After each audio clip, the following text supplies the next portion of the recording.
Well, good morning and welcome to the BEA Advisory Committee meeting. This is Mary Bowman, BEA's Acting Director. It's great to see so many people online with us today, especially 12 of our Advisory Committee members and colleagues from Census, DLS, and the Federal Reserve. To start, I will turn things over to the committee's designated federal official, Shonda Valonis, to say a few words about how the show will run today and lay out the rules of engagement for those of you who are joining as participants and attendees. Over to you, Shonda. Good morning, everyone. Thank you, Mary. I could just have the agenda slide up, please. All right, here's just a quick summary of the agenda. Just want to let everyone know that the full agenda and including all the materials for this morning, both slides and background materials, are available on our website at that address. So for the next half an hour, we're going to get a Bureau and Committee update from Acting Director Mary Bowman, Committee Chair Ernie Burns, former Director Brian Moyer, Committee Member and Meeting Moderator Dan Sickle. At 10:30, we'll be hearing a little bit more and get an update on the Bureau's GDP and Beyond initiative from also former Director Steve Landefeld. And then Marina Gendelski will take us through the Bureau's new prototype distributional measures of personal income. At 11 a.m., we will have a short break. The session will continue, and we'll hear remarks from David Splinter from the JCT, John Rothbaum from the Census Bureau, and Bilal Habib from the CBO. We will have an open discussion after that discussion panel. For panelists, I'll just remind you to please use your raised hand feature. That's for committee members. And Dan Sickle will move through those hands and allow you to make comments as time permits.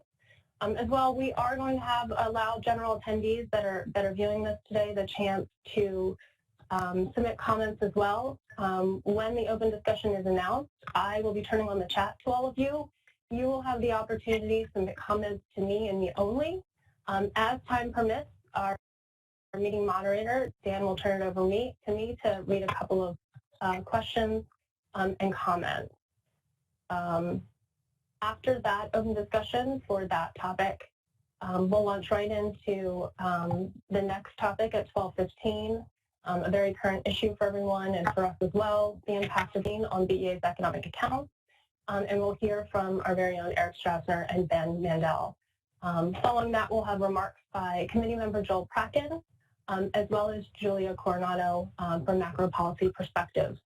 We also plan another open discussion period for that topic as well to end the day. Next slide, please. Just a couple of reminders on some logistics. For participants, please, as much as possible, mute and take yourself off video when you're not speaking. I do have the ability to mute folks if we're sensing a lot of feedback coming from you, but I do not have the ability to take you off video, just FYI. Again, general attendees, I sort of walked through how we're going to take your comments. If we do run out of time, because often even on our on-site meetings, we run out of time for general attendee questions and comments, please feel free to submit your questions and your feedback to the email address you see there, events@bea.gov. Finally, one reminder, during the break, please do not leave WebEx so that we don't have to have you all get in and waste time sort of jumping back into the program. For our participants, just mute yourself and take yourself off camera. For general attendees, you can just let it sit while you go take a break and come back to us. That's it for me. Back over to you, Mary. Thanks, Shonda. So this is my first advisory committee meeting as acting BEA director. At the end of March, Brian Moyer left BEA to become the director of CDC's National Center for Health Statistics. During Brian's 27 years at the Bureau, he led a long list of accomplishments in the measurement of U.S. and regional economies and in the timeliness of BEA statistics. He drove the development of new and highly valued satellite accounts. A hallmark for those of us within BEA during Brian's tenure was uniting us under the banner of One BEA, strengthening employee engagement. His work to integrate our accounts and build a strong team are serving DEA well as we respond to the pandemic. Brian has joined us, and we'll hear from him at the end of this update. Next, I'm going to provide an update on DEA activities focusing on 3 topics: our response to COVID-19, budget developments, and new products. Starting with COVID-19, since March 16th, DEA has operated with 100% telework. During the past 9 weeks, we have successfully released 12 statistical products, the highly anticipated and scrutinized advanced estimate for first quarter GDP. DEA economists are working together and with colleagues in other statistical agencies to work through the changes in source data, and we're sharing our thinking about data adjustments and methods as well. So notably, we join weekly meetings conducted by the Census Bureau that include BLS and the Federal Reserve Board and other statistical agencies to discuss the status of the indicators. We're also holding in-depth discussions on specific topics with our colleagues, such as the joint DEA-BLS productivity account. Also at the statistical agency level, the OMB-led Interagency Council on Statistical Policy, or ICSP, is providing coordination and general guidance as statistical agencies process through issues related to the pandemic. As an example, I am working with Dennis Fixler at DEA to lead a group tasked with assessing statistical agency innovation during COVID-19. Within DEA, we're building on the One DEA approach that Brian started and have formed 3 groups on COVID-19 with participants from across the Bureau. The Source Data Coordination Group has responsibility for information about changes in source data availability with the goal to ensure consistent decisions across DEA statistics and to also provide transparency by documenting quality issues and changes to standard methods. The second group that's collecting and synthesizing forecasting, research, and media information about COVID-19 impacts to provide a resource for our analysts to track emerging events, think about filling in data gaps, and ground truth our estimates. The third group covers research and impact analysis and is looking at how to model the effects of COVID-19 on the U.S. economy and to identify and conduct targeted analysis on specific topics, both domestic and international related to the outbreak. Working paper that we posted last month using credit card data is an early product of our research on the economic impacts of COVID-19.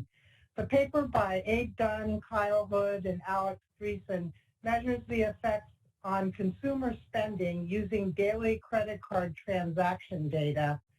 And based on this research, you see largest impacts on sectors such as accommodations that will partly offset in the immediate response by large and immediate increases in food and beverage sales. And you can track these over days at the beginning of the pandemic. They also estimate a pandemic effect, the impact of the crisis on consumer spending after mitigation measures that we've all taken to stay at home and businesses closing have taken hold. And they estimate a decrease of around 28%. The paper's on our website, and I recommend it to you. We've also posted a note for RIMS-2 model users and also users of our multipliers, providing guidance on their use to assess COVID-19 impacts. And we'll continue to provide additional information over time, and you'll hear from Eric and Ben in our last session about work related to the GDP estimates. I want to recognize the talent and dedication of all my colleagues to produce these statistics in challenging circumstances, and I like to think that those of you looking at our website don't see any difference. I don't. So Just congratulations to all my colleagues. Now a word about BEA's budget.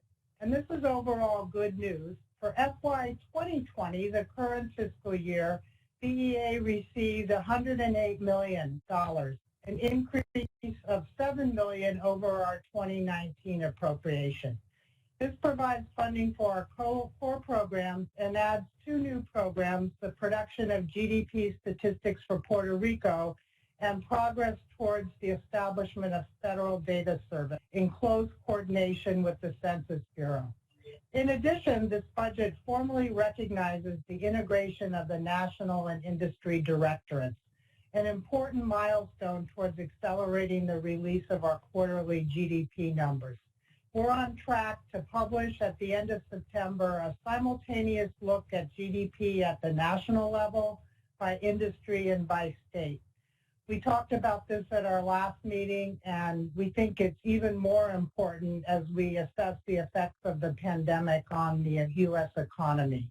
For FY 2021, the President's budget includes $112 million for BEA, an increase of $4 million. This funds our core activities as well as production of GDP for Puerto Rico and provides ongoing support for our evidence-based policy-making work. For example, it funds a position of the Chief Data Officer for Commerce that will be located in the Office of the Undersecretary for Economic Affairs.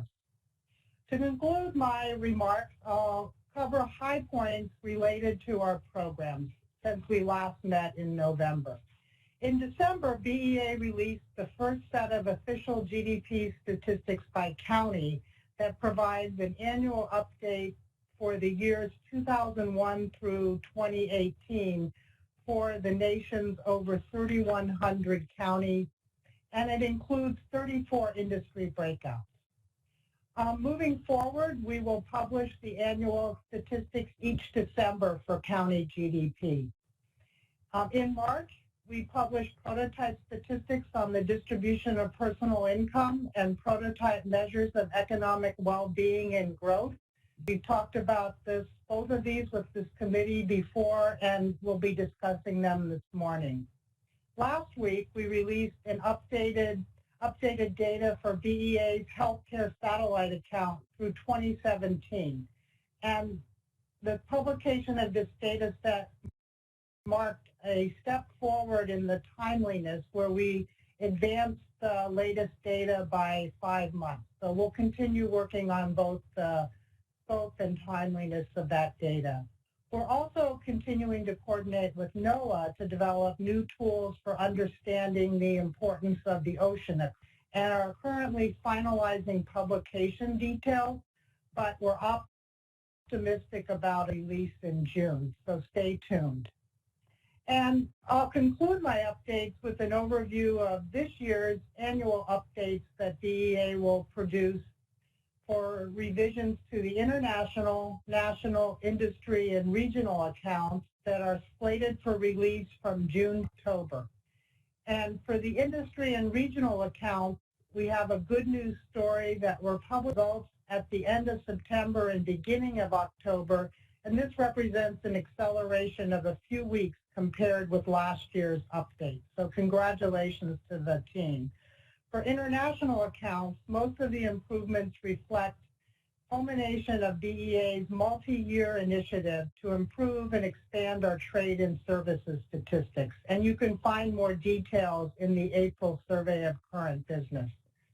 For the national accounts, we're introducing improvements into the estimates for retail trade, R&D investment, and for financial, internet, and educational services. More details on these updates will be provided closer to the releases.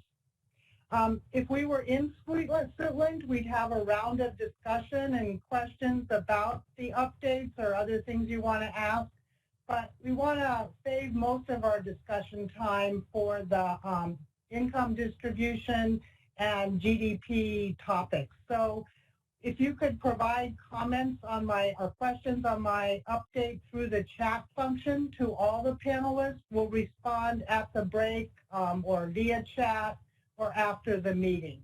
So we look forward to hearing from you about these remarks on current events at DEA. Next, I'd like to invite Ernie Burt to say a few words. Thank you, Mary, and congratulations on being appointed acting director. The DEA Advisory Committee is one of the most prestigious advisory committees in the entire U.S. government, and not just within the more narrow domain of economic statistics. Indeed, I think of the DEA Advisory Committee as the creme de la creme of all government advisory committees. For 9 years now, I've been honored to have served as chair of the DEA Advisory Committee, having had the privilege of working with Director Steve Landefeld from 2011 to 2014, and with Director Brian Moyer since 2014. Under their leadership, the DEA has been very successful in creating new, widely acceptable, and highly policy-relevant data products, and has significantly improved both the timeliness and the geographical disaggregation of existing data products, even as DEA's computer hardware, software, and operating budgets were being cut. As we honor Steve Land's remarkable contributions and Brian Moyer for his vision and indefatigable efforts in providing the greater public access to DEA's data assets, I believe we need to not only thank them, that is Steve, Brian, but also the entire DEA's, and extend to them our deepest admiration and appreciation. Their track record is truly extraordinary, and as we currently deal with very serious data integrity issues involving COVID-19 and public health metrics as the country's economy open, I cannot think of anyone better suited than Brian Moyer to become director of the CDC's National Center for Health Statistics.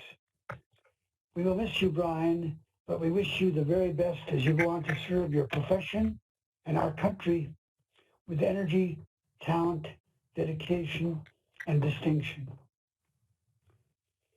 When Brian Moyer took over as DEA director in 2014, I offered to step down as member and chair so that he could choose his own advisory committee. But he asked me to stay on, and every 2 years since, when my reappointment was being considered, we again discussed my stepping down someday. 18 months ago in 2018, I suffered a stroke, and I'm now dealing with treatment for prostate cancer.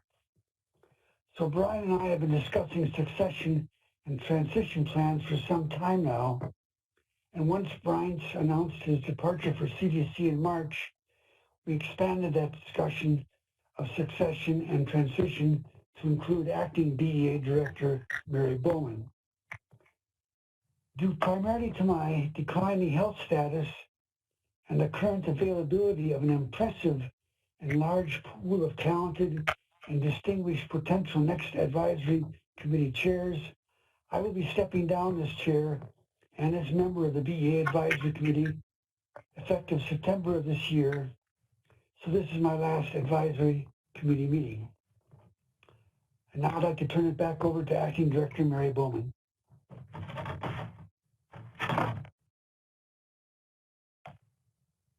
Ernie, we can't thank you enough for your service, not only to the committee, but as a longtime trusted and valued advisor to DEA.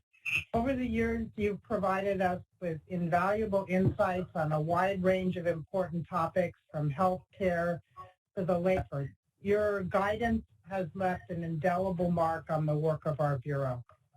We were looking forward to recognizing your contributions to the Advisory Committee and DEA with a luncheon and giving you a frame collage as a token of our gratitude.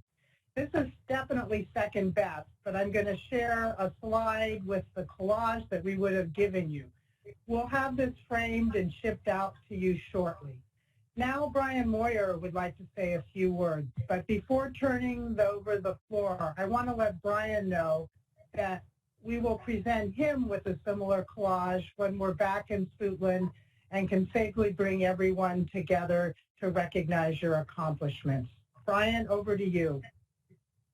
All right. Thank you. Thank you, Mary. Can everyone hear me? We can. Okay, good. Again, thank you. Good morning, everyone. And let me just say congratulations, Ernie. I must say I have very mixed emotions about you stepping down as chair. And I suppose there's no chance I can talk you out of it one last time. I certainly would like to try. On behalf of the entire statistical community, I certainly thank you for all your years of service to BEA and to the broader statistical system. You know, every once in a great while, a person like Ernie comes along with that almost perfect balance of intellect, diplomacy, and wit. And you know, it's just we are all extremely fortunate to have had the opportunity to work so closely with you, Ernie, over the past decade plus. Through Ernie's leadership, we've been able to accomplish so much.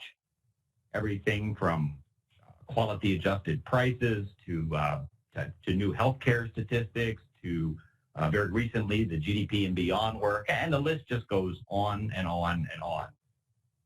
But you know, when I sit back and think about this, in my view, perhaps the most important legacy of Ernie's tenure is how well positioned BEA is for the future. We're seen as a world leader. We're seen as a trusted innovator, and the agency is primed to continue to advance the science of economic statistics well into the future. During my 27 years at BEA, I've seen a lot of change. I've watched this committee guide, challenge, and nurture BEA through the good times and also through the bad times, through the very challenging times. And I can tell you firsthand what a profound impact all of you have had on the culture and the success of BEA. And I hope everyone is extremely proud of that accomplishment. And Ernie, in particular, I hope you realize how much your contributions have meant to each and every one of us. Thank you for your service. Thank you for your friendship. And I wish you all the best in the future. So thank you so very much. And with that, I'm going to turn it back to Mary Bowman. Thanks, Brian, for your remarks, and just echo that in my one meeting as the acting director, working with Ernie has really been great to get your ideas and input to make this a successful meeting. If we were meeting in person, we take time now for comments by committee members to recognize both Ernie and Brian's contributions. But for today's web meeting, I'm going to invite you to use the chat section to send a note, and we'll make sure that they receive your comments. Just once again, thank you, Ernie. Thank you, Brian, for all that you've accomplished and brought to BEA. Now I'd like to welcome Dan Sickle, who will serve as our new chair of the advisory committee and will be our moderator for the day. Dan has made significant contributions to BEA statistics, offering his expertise as a member of this committee over the last few years and partnering with BEA on several projects, including development of measures of cloud computing services and improving the prices of high-tech products. Just contributing to our work on the digital economy that's been one of the hallmarks of our leadership in the global statistical system.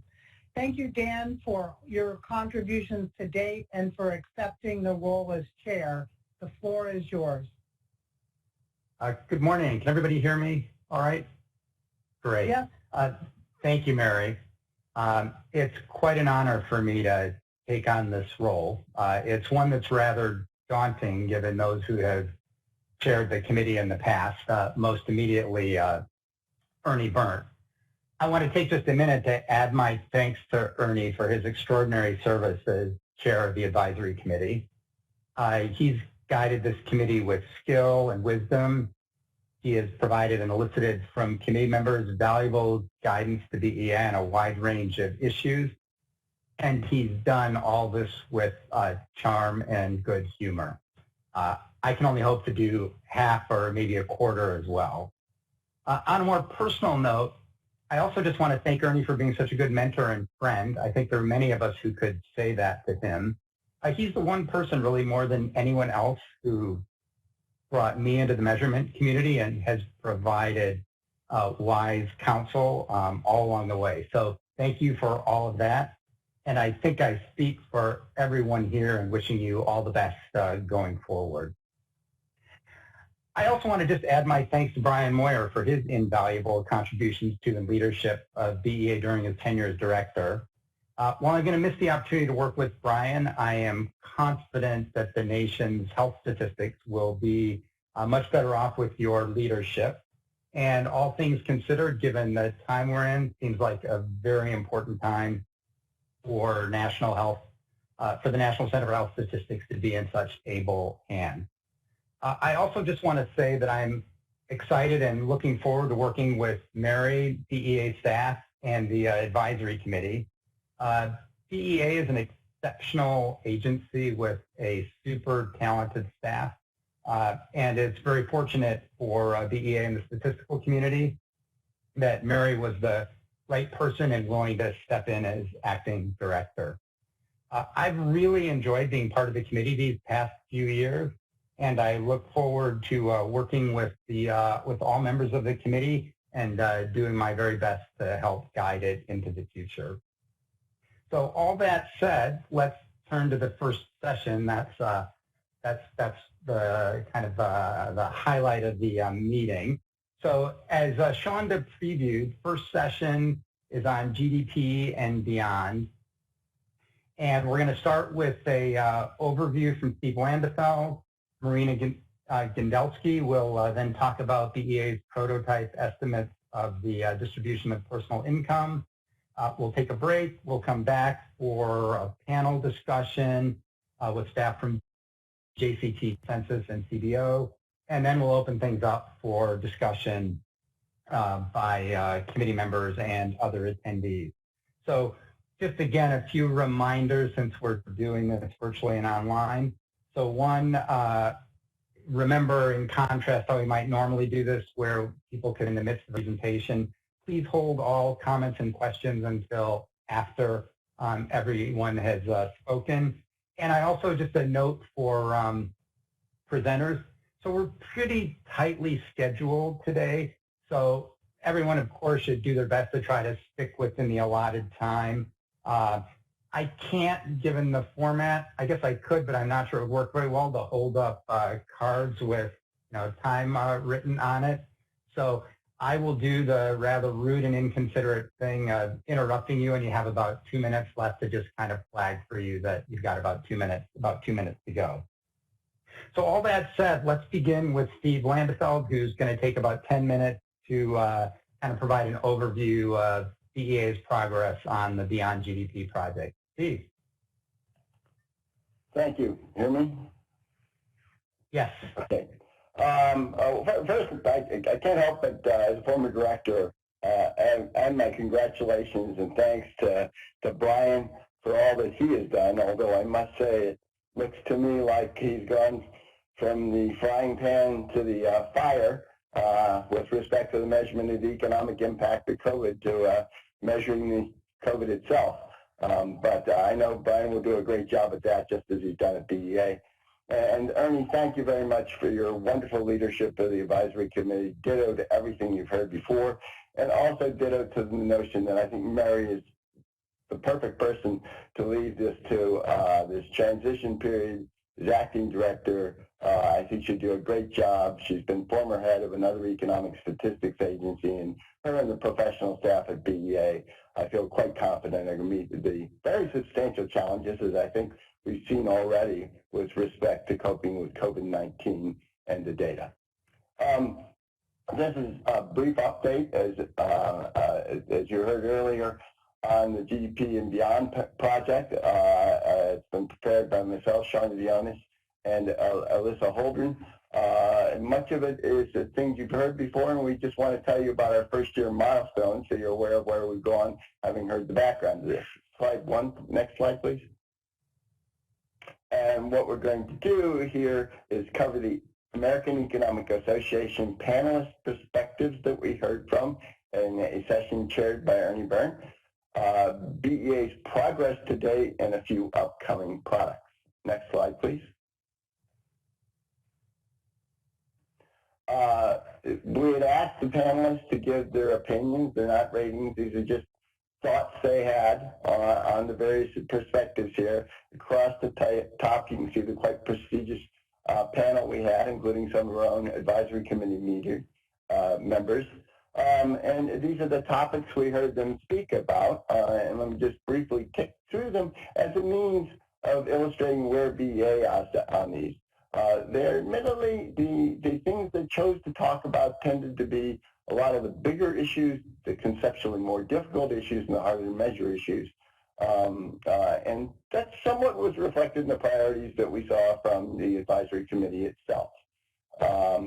In this, there was discussion, I'll go down the left-hand side here, of more prominently featuring measures within GDP which reflect welfare, like PCE, personal income, and disposable personal income, something the Bureau is already pursuing, as you'll hear, in the distribution of income, and have heard work here. Also, it certainly can be incorporated in the measures of economic well-being and growth that the Bureau also has introduced. Distribution of income, well, yeah, no surprise there. A lot of interest in that, critical to linking up sort of welfare and how the person in the middle feels about the economy. Healthcare, you just heard from Mary. There has been an update of that work. The two comments by Deaton and Shiner illustrate how critically important and how big these issues are in measurement. Dashboard of market indicators. Well, the one mentioned and we got there was from Paul Schreier of OECD, and that's somewhat natural because they feature their House Life Index, which is a mix of these market and non-market indicators. A composite measure of economic welfare. Well, this is something Dale Jorgensen and his many colleagues have done over the years. This is a little different in flavor than a lot of what BEA does, but certainly rooted in national accounts. And BEA is fortunate to have some staff able to work on that, hopefully, as we move forward in the future. Then human capital, this is one the Bureau has done a lot of research on. It's a tough issue. The magnitudes are huge, like 700 and some trillion versus physical capital stock in the $50 trillion range. And differences in what you include in the scope of that and don't include can cause differences 3/4 of that $700 trillion. So, you know, some issues that have to be explored there. Fortunately, we have the Jorgensen Permane models to move forward with, but those are also some big research issues to implement. Household production, again, big numbers, from 40 to 23% of GDP, depending on some of the assumptions you make. So that's going to, the Bureau is doing work within the Chief Economist's office in terms of household production. We expect to see that to continue. Environmental natural resources accounting, well, as experience here, sometimes painful experience, and I think one of the things we learned is the importance of moving ahead in an interdisciplinary fashion with the rest of the federal government, and BEA is participating in a national resource accounts working group. Well, the pace of that will be determined by that working group. Evidence-based policy, there's a shout out from Paul Schreier of the OECD, for the EU, where these issues are extremely important and they're trying to hardwire things into policy. And also, as you almost know, Brian Moyer is quite involved with the evidence-based policy work in the U.S. So that's a brief survey. I should note, by the way, that we walked in, we had this room of like 500 chairs, and I was dreading getting like 15 people in there. But by the end, we actually had some standing room only at the end of the presentation, so that was nice to see. Next slide. Thank you. In terms of BA progress, the Bureau released 2 prototypes in March. One is the distribution of personal income that you will hear more about in a moment. The others are measures of economic well-being, and let me say to those of you who are concerned about this, I don't know, Dan Tickle has talked to me about this. These are not judgmental sets of accounts. They are not mixed physical and other indicators, no subjective weights. These are straight out of the account of measures we already have of economic well-being and growth. There are two types, economic well-being and growth and its sustainability are what contained in these, and I'll show you a few examples. I urge you to take a look at the prototype. It's linked on the slide there. Next slide, please. So, we start at the very basics here. Why you should look at GDP per capita if you're interested in welfare instead of the attention we see out of the White House and by macroeconomists of the top line real GDP. Next slide, please. To issues like what is distribution and what are the comparisons one can make with the basic data. Here is a comparison of the United States GDP per capita compared to other countries. And then that section of the set of measures goes on to look at other measures of welfare, like the distribution across households, of course, using BEA's new prototype statistics, the distribution across states, and the distribution across industries, and the distribution by type of income. So you get a view not only of the levels of these things, how wealth has changed, income and inflation, important to economic welfare, you get a notion of the distribution of them. Next slide, please. Then there are a number of measures of growth. Here is one out of the BLS BEA integrated productivity accounts, and a little box talking about the causes of the slowdown in growth. Next slide, please. Another example is the importance of looking at net savings and investment and their importance for economic growth. Net savings being less depreciation, sort of the sustainable amount of investment. And we talk a little bit about that and trends in it. We also talk about in this section trade deficits, its sustainability, federal debt, and its sustainability using BEA data. Next slide, please. In terms of upcoming products, we will have an article, GDP and Beyond, hopefully in a soon forthcoming survey of current business. And this will cover much of what we've talked about here in our advisory committee meetings, review of past efforts, look at recent interest in these measures, and then a review of the approaches we can do to measure these things, and then BEA's plans. And then we will be published 500-word little essays done by the panel members in that same issue as a complement to them. Next slide, please. Okay, that's it. And now we move on to distribution of personal income. Thank you. Marina. Hello. Thank you, Steve, very much for your presentation. It was very interesting, and it fits very well with what we're going to talk about, which is the first of the products that you mentioned, the distribution of personal income. I'd like to thank Dennis and David for working on this important project, as well as Mary for providing a lot of very helpful feedback. Next slide, please. As Steve mentioned, one of the reasons for this work is the popular perception that GDP is growing, but so is inequality. There is an idea that while households are seeing economic growth in the media, they're not experiencing that growth in their own households, and that only the top 1% is reaping the benefits of this growth. What the data shows, which we'll look at in a series of results later on in the presentation, is that personal income, which is the BEA measure, is growing across all quintiles, but 58% of that growth from the decade from 2007 to 2016 accrued to the top quintile. Even so, inequality, while at a high level, has remained virtually unchanged throughout the period. Slide. This is a graph of a few measures of sort of growth over time. The first is the blue line, GDP per capita. As Steve mentioned, GDP per capita is helpful when we consider growth and welfare together rather than just the overall GDP number, as compared with mean personal income equivalized and money income from the census and median personal income. And the key takeaway here is that whether or not you're looking at GDP per capita, personal income, or money income, all have experienced a similar trend over the decade. Next slide, please. In this presentation, we will first begin with a discussion of previous work on this topic, which is very large, and then outline the methodology that we have employed to construct our estimates. We will show you the prototype results on the website and add some analysis of the inequality trends that we see as a result of these prototype estimates. Next slide.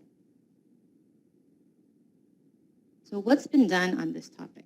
As many people in this panel know, as well as our participants, there has been a lot of work on personal income by the BEA, as well as income inequality by many others, including academics and government statisticians.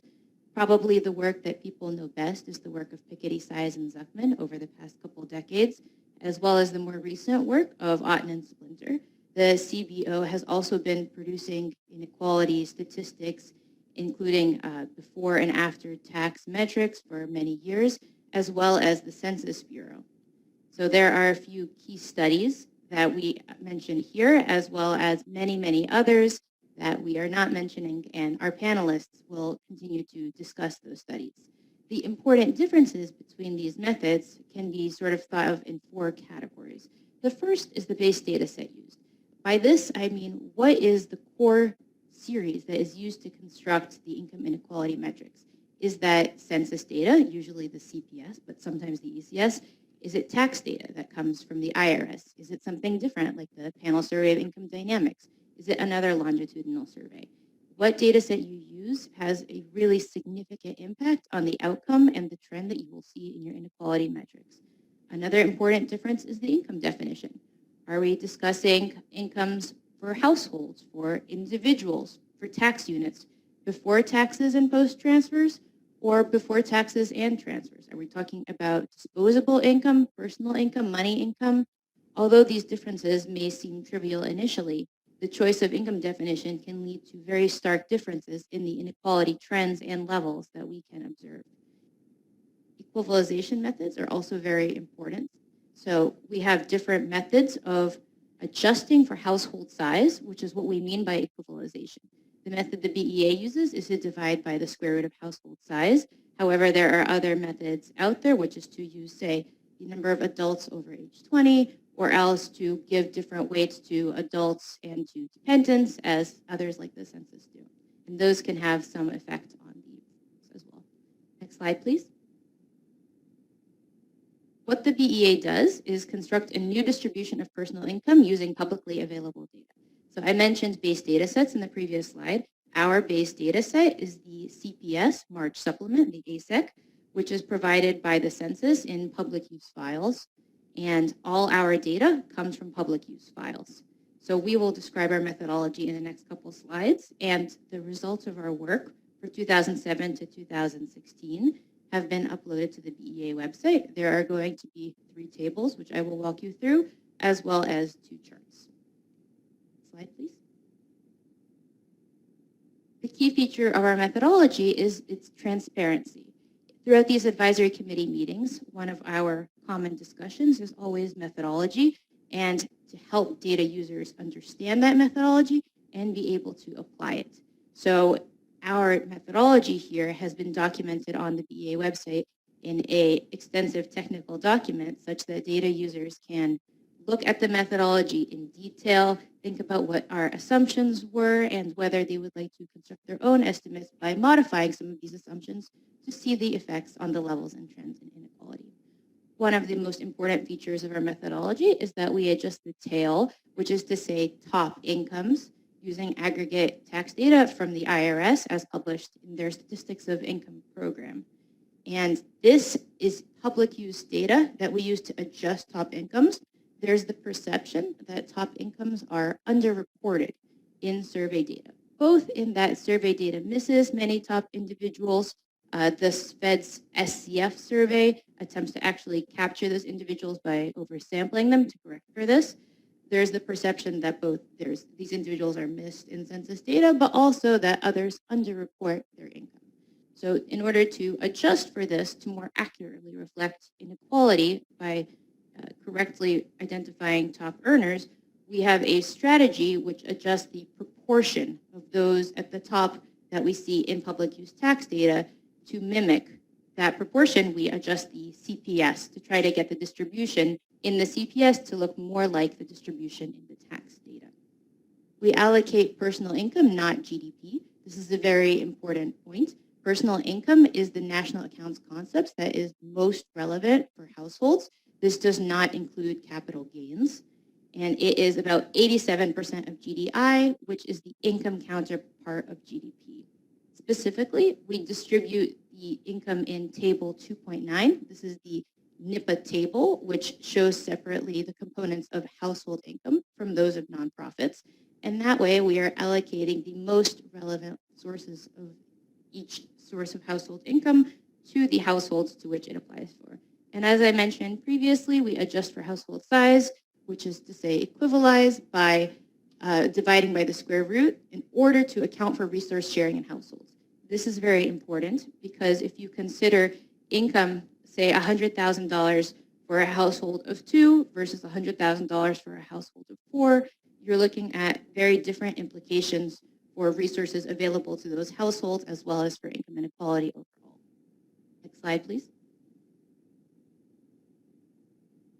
The strategy that we are using can be broken out into 3 main components. So the key point here is that all data sources used to allocate personal income are publicly available. So personal income can be broken out into about 60 components, and each of those components is then allocated to households based on their respective information. The first step in this is to identify a CPS variable plus outside data to help allocate that component. So for example, for wages, we use the CPS reported wage, and then we use SOI data to help us adjust the proportion that should be going towards higher income households versus we see reported. Similarly, we use CBO imputations, which one of our discussants will discuss in more detail. We use their imputations to correctly allocate Medicaid, SNAP, and SSI. It is really important that we allocate these things correctly in order to account for the recipiency of transfers, particularly for those that are lower in the income distribution. They represent a significant source of income. The SCF is another source that we use coming from the Fed to help us allocate imputed interest, which is an important part of personal income. This consumer expenditure survey from the BLS is useful in helping us allocate rental equivalence, which is to say the rent that your house would rent for if you were to rent it out as an owner. And we use also administrative data from CMS for Medicare in order to allocate sort of values for each person that reports Medicare recipiency. Next slide, please. Once we've done all these allocations, we sum all these 60 subcomponents into 4 categories of interest. The first is adjusted money income, and this category is similar to the census concept of money income, with some adjustments to make it consistent with personal income. So some things in census money income are excluded from personal income, such as retirement disbursements, and others need to be added. So we have adjusted money income first. The second is financial, which is largely imputed interest using the SCF, as I mentioned. The third is health, which is largely transfers from Medicare and Medicaid, as well as group insurance. And then finally, other transfers, which is a catch-all for transfers that have not been included in either adjusted money income or in health. So an example of that is WIC, which we have a CPS variable for, or SNAP, which we adjust using the CPS crosswork. Together, these 4 categories sum to household income. And then once we make an adjustment from household income to personal income by excluding current receipts from nonprofits and then including nonprofit institution income, we arrive at personal income. That is the definition that we use. Slide, please. So some of the challenges to this work, which our discussants will go into in more detail, are first and foremost, we have no access to microtax data. This is a very important point because basically many studies that attempt to get the income inequality statistics right use tax data. This is considered to be by many the best available source of incomes for, especially for those at the top. And we do not, at the Bureau, have access to individual microtax data to compile these estimates. So we have done the best we can with other imputations to arrive at the correct distribution of income. The second is our availability of source data comes with a time lag, both because the CPS survey is collected in March and asks recipients about income from the previous year, but also because much of our source data, such as the data coming from the SOI, that is the IRS, is available with a 2-year lag. That also refers to our CMS data. So important sources of income are available with a 1 to 2 year lag, which makes it very difficult for us to construct more timely estimates. No corresponding microdata exists for some macro concepts as well, such as imputed interest. By very nature, you could not ask a question to an individual which would accurately assess how they would have imputed interest. They would not be able to measure it themselves. So that represents an allocation challenge. In addition to the challenges of data, we have measurement challenges, which are designing an allocation algorithm for each source. By this, I mean, say we have a source of income, and I say, okay, I have no question that tells me whether or not a household received this source of income, let alone what value of that income would be appropriate to assign to this household. That is what I mean by a measurement challenge. For each of these 60 components, we have worked to best choose a strategy which suits that household and that income concept, but it is challenging to do so, and there is a lot of room for improvements in this methodology. There's also underreporting, which differs by income source and income group. So, for example, somebody might say, I had a wage of $20,000, but in reality it was 50. Or they might say, I had no wages in the last year, but they had 50,000. So that would be the intensive and extensive margins where underreporting is an issue. It is an issue because if we cannot accurately observe people's earnings or model them, we cannot accurately produce income inequality statistics. So we have made various adjustments to correct for this problem. And finally, the consistency of variable definitions over time. This refers to if surveys change, such as changes in the CPS, and the questions change, these can mechanically have an impact on income inequality without being actual changes. So if a question was asked one way in one year and another way the following year, and therefore earnings look to be higher by 20% of the previous year, are earnings actually higher, or was it a question in how the survey was? Was it a change in how the survey asked the question of households? Next, we're going to present the prototype results from the BEA website. Next slide, please. This is the first table available on our website, and this represents lines 22 through 33 of NIPA table 2.9. For each of these sources of personal income, we have the decile breakout, meaning each number tells you the percentage accruing to each decile in that income. So for example, in line 8, household dividend income, 84.9%. In that last column means that the top decile, those in the 90 to 100% in income, they have 84.9% of household dividend income. So that's how you would read this table. Each line sums to 100% horizontally. And the totals are given in the first column, which would match the vintage that was used of personal income. Next slide, please. The second table shows the breakout of household income into the 4 categories that I mentioned, beginning with money income as reported by the census and moving to the adjusted money income, the subtotal there for how much of that is transfers, plus the financial items, plus the health items, the subtotal of how much, finally the remaining transfers, and you get to household income. So this table provides information on what the major components of household and personal income are as in total as well as in average. Both nominal for 2016 in column 2 and real in column 3, 2012 numbers. We used PCE for all our real numbers rather than, say, the CPI, which is used by other organizations. Next slide, please. Finally, Table 3, available for each year on the website, has inequality statistics, and we have means and medians, equivalized and not, of household and personal income. This one is for 2016, but it is available for every year. Then we have the shares going to each income quintile with 1% and top 5%, in addition to the 90-10 and Gini index. We have chosen to provide a broad array of income statistics for all our data users in order to address all the comments and interest that we have from data users requesting different kinds of statistics. So hopefully with these metrics, we can provide a bigger picture of how the income distribution looks for anybody who is interested in specific cuts. On the right, I have included a part of our infographic, which just gives an idea of if this is your equivalized income, what income bracket would you fall into? So if your equivalized income is 100,000 or so, you're in the top quintile. Next slide, please.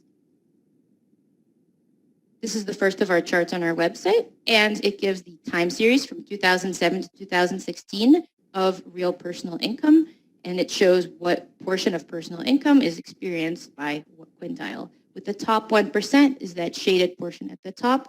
So the top quintile is blue, and the shaded portion is the top 1%. So what you can see here is, aside from the period of the recession, about 2008, 2009, personal income is growing, and it's growing for every quintile. Next slide, please. The final chart on the BEA website dives deeper into how this growth is experienced by quintiles.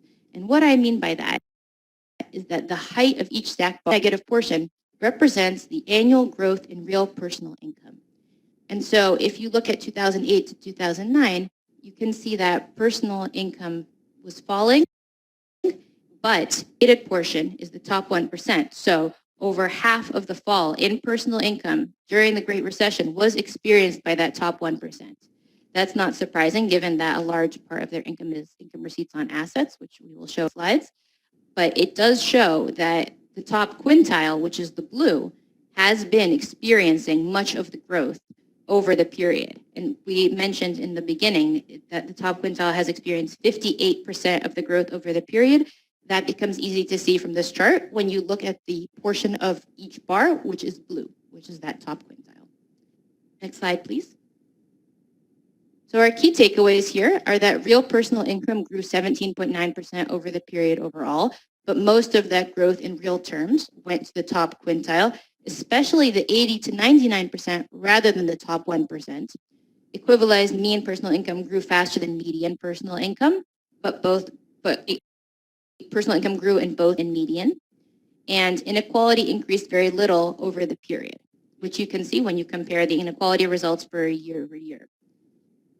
Additionally, I'm going to show you some analysis from our NBER working paper. Next slide, please. So one of the key things that we like to do at the BEA is put our metrics into broader context. And this is especially going to be relevant for our discussants that will follow me. You can see here that the trends in the top 1%, which is what these lines are different for different measures of income, but follow basically the same pattern. So here we are comparing the measures of Piketty, Size, and Zuckman, that is the PSZ, and the post-taxes and transfers metric. Our metric, the BEA, as well as those of Otten and Splinter, and the CBO. And they move together relatively in the same ways, but with significant volatility. Level-wise, in the table below, you can see that the BEA numbers for the top 1% are about 12 to 13% over the period. You can see 2007, it's 12.7%, 2015 got 12.9%. There was not a big change over the period.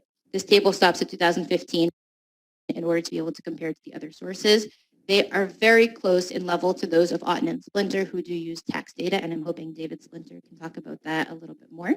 And they are below those of Piketty and of the CBO. Next slide, please. Finally, we can also look at the share of household income for each contributing component. By that, I mean, what is the household income made up of for each income quintile? And you can see that the share of compensation, which is the blue bar, grows as you go quintile, right? So for those at the bottom, compensation is not the predominant source of income, but for those in the third and fourth quintile, it is. Also, importantly, in the fifth quintile, those of top earners, there is a yellow bar, which represents a significant portion, which is income receipts on assets. So when we talk about linking income inequality metrics to wealth metrics, we can see that through things like the composition of income is more skewed towards income receipts on assets for the top, it's easier to see how wealth can accrue for those whose incomes are higher. Next slide, please.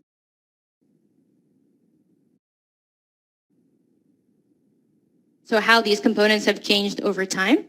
Essentially, compensation has fallen across all quintiles from the start of the period to the end, as has income receipts on assets. Meanwhile, some transfer receipts have grown, as has rental income of households. Next slide, please. So to conclude, we can reiterate that the definition of income is very important in comparing results for growth and inequality. I have shown you some levels and some trends that highlight this, but our discussants will provide more clarity. BEA shares are very close to those of Otten and Splinter in level and those of Piketty, Size, and Suckman in trend, and they're reasonably close to the CBO when we hold the definition of income constant. So when we try to get our definitions as close as possible to each other, we have very similar results with other academics and organizations. The importance of these income components differs across quintiles, like we just discussed. Compensation is more important for those at the top, as well as income receipts on assets. And the Great Recession did not affect all income categories equally, and neither was the recovery experienced by all income categories equally. So I'm going to turn it over to Shonda, I guess, for our break, and we can continue with our discussants when we return. This is Dan Fickle. Let me jump in for just a second. Thank you, Marina, for a terrific presentation, and thank you, Steve, also for a really excellent presentation summarizing the kind of big picture. Thanks also to David Johnson and Dennis Fickler, who weren't presenting but played key roles in contributing really interesting and important work. So we're going to take a 15-minute break. So everybody come back at 11:15. I'm picking up on Shonda's point from before. Drop out of WebEx. Just mute yourself in your video so that we don't have the exit and the entrance. And Shonda, anything else you want to add before we go to break? No, I don't think so. Thanks, everyone, for a smooth morning. All right, thanks. That was great. See everybody at 11:15. Sounds good.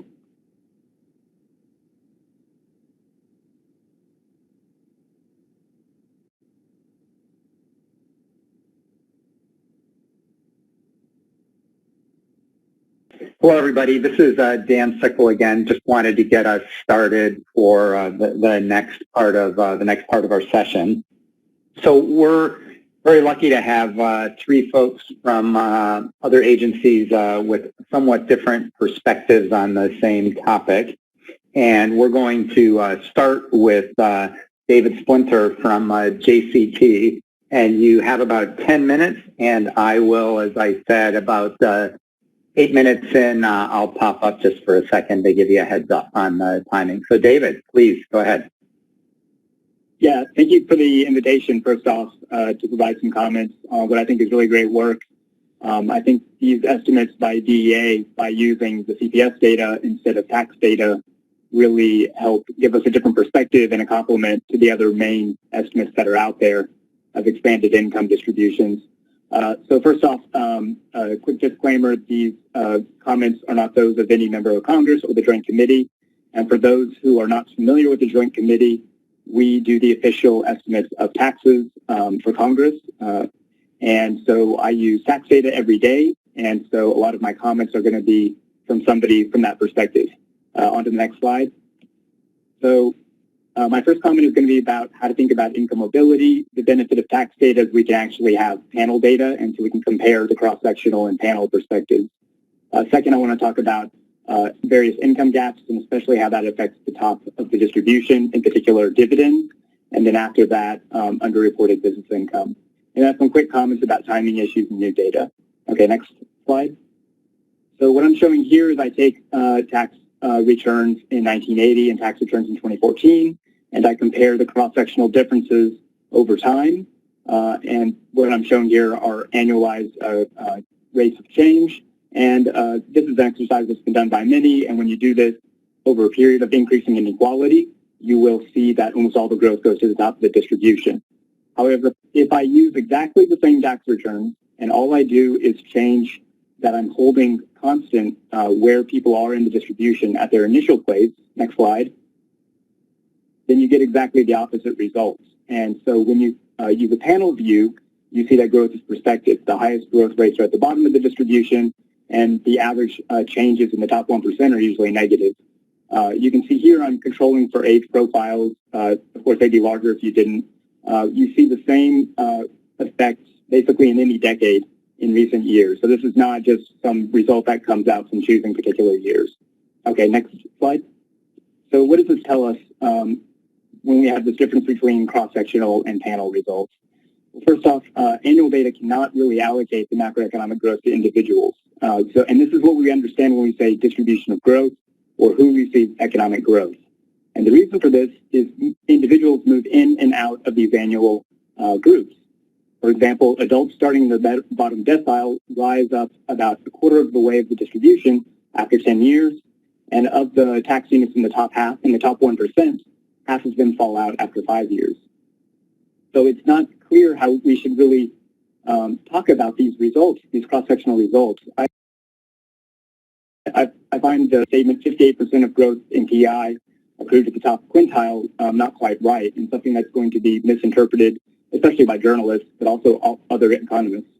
Another way of saying that result in words is to say changes in the anonymous top quintile equal 58% of the increase in PI. Say people in the top quintile in 2007 had average equivalized income of $73,000. For those in the top quintile in 2016, it was $80,000. Although these were different people, this change represents about 58% of the increase in total PI.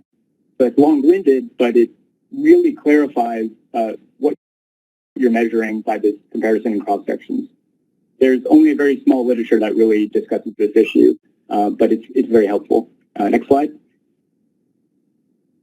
Next slide. So the big gap between CPS and personal income. So first you add about 1.5 trillion to get AM. Kind of unclear to me what you're doing in that step. The other big additions are to proprietor income, and this is mostly partnership and S Corp income, and there's a lot of money going for interest and dividends. Okay, next slide. So it'd be nice to know exactly what's going on with these big additions. A really lumpy kind of measure for financial income. I'd like to see a breakout for proprietor income, interest income, and dividends, and even within those financial groups, subgroups, how much is going to individuals, how many D retirements, and how much is going to DC retirement accounts. Also, there's some important differences between the business income that's captured on CPS and the business income in personal income, most importantly with S Corps and partnerships.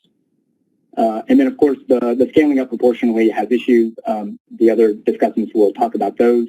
I'm going to limit my comments to the top 1% for how that might be affected. Okay, next slide. So the big one is dividends. So you're doing a tax imputation, which is really nice in that it's using publicly available data. Basically, your method ends up doubling the income of the top half of 1% in the CPS, increasing by 50% their income.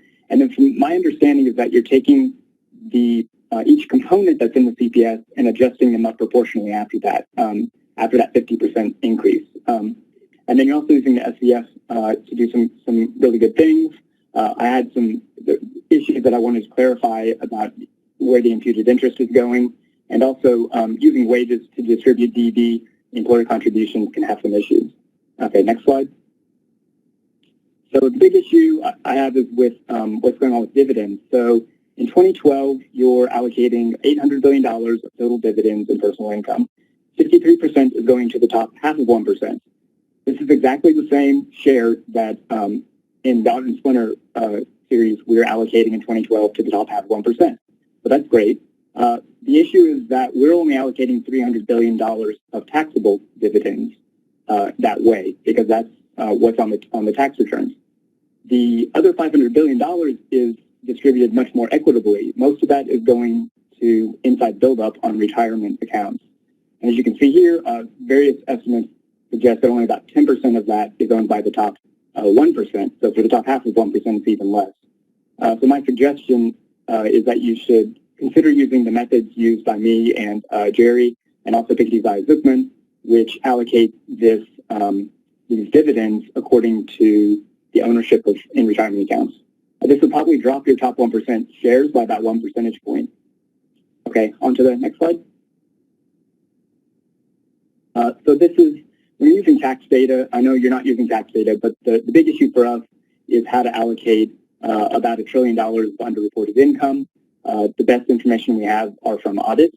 My understanding is that these audits are used to gross up basically for the misreported amounts that are in the DEA data and also in the personal income amount.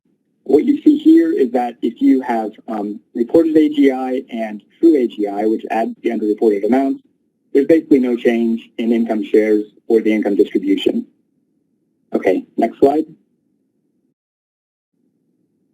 So for the Audit and Splinter series, we're using that data from those audits in various years to scale up the income that we see on tax returns. And when we do that, the result is almost no effect on income equality, which is what the audit data suggests. The Piketty Zucman is to allocate by positive reported business income.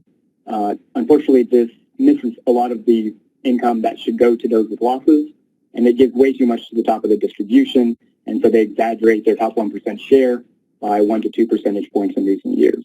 So, next slide. So what is VA doing? They're doing something kind of like TSV in that it sounds like you're scaling up the income that's reported in CPS, but it has exactly the opposite effect, the opposite bias that TSV has, in that I think you need to allocate more business income to the top if you're doing it the way that I think you are. And this could offset a lot of what I think should be the decrease from your dividends, I think should be offset by reallocating more business income to the top. Okay, next slide. So I just have a few quick comments on timing. It'd be nice if you could discuss in your papers a little more what's going on with retirement income, what part of it is on a distribution basis, which is on an accrual basis, and how that might affect annual inequality measures. Also, there's maybe just something to point out somewhere is that deficit spending is not captured. There's not really a great way to allocate this, but it'd be nice to just kind of note it. Okay, last slide. So you're using CPS. You're taking advantage of the CBO distributions, but there's also a lot of new and probably better distributional data that's coming out. So Jonathan and his team at Census are doing a lot of work. Bruce Meyer is doing a lot of similar work. Me and my co-authors have done some work trying to match tax units into households. And it'd just be nice to know that VA is going to remain flexible in the future with these estimates, and hopefully they can incorporate all this new data. If you do take your estimates back to 1970s, which I hope you do, it'd be nice if one of your satellite measures for your distributional measures includes corporate retained earnings, because this is kind of a change that resulted from the Tax Act of 1986, is that there was shifting. That wasn't a real shift in income. And I think a measure that included corporate retained earnings would give you a more appropriate time series. And finally, it'd be nice if you guys discussed your low-income results along with your top 1% results, because I think that's a lot of where the value add is in this exercise.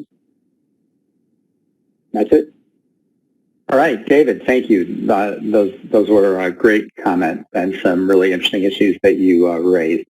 So we will move on to John Rothbaum from Census, and you've got about 10 minutes, so please take it away. So the same disclaimers apply for my talk. These are my opinions, not those of the Census Bureau. I'm the Income Statistics Branch Chief in the Social Economic and Housing Statistics Division. And we think a lot about how do we correct for underreporting and survey income to get unbiased estimates of distribution of money income in our case. Next slide.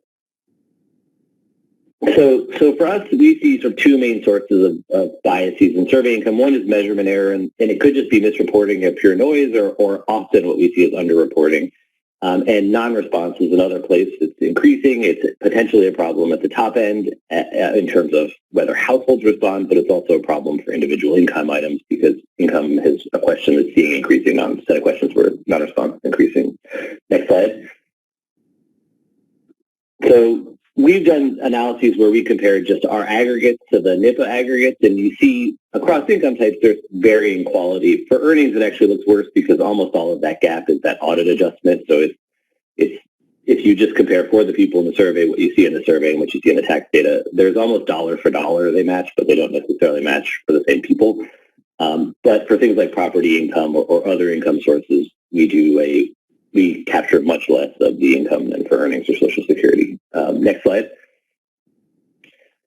I see this as there's sort of three possible ways one could go about adjusting for this. One is taking publicly available external and linked data and trying to do an adjustment to scale up in some way or impute the missing money to people.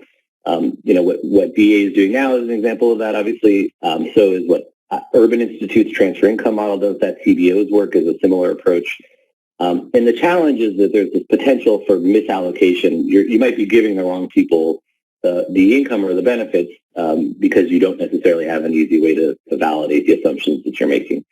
Another way is sort of an intermediate step with the linked data where you could have access to the linked data or pull parameters out of there, so maybe regression coefficients or something that describes the nature of underreporting and use that to adjust. So there's a paper by Nicholas Mittag and AJ Econ Policy where he looks at SNAP data from New York and does that. There's also the Pareto adjustment that BA is doing. I think of as sort of a piece of that. There's some work with tax data and then looking at how it matched to SOI public use data, so it sort of straddles the two.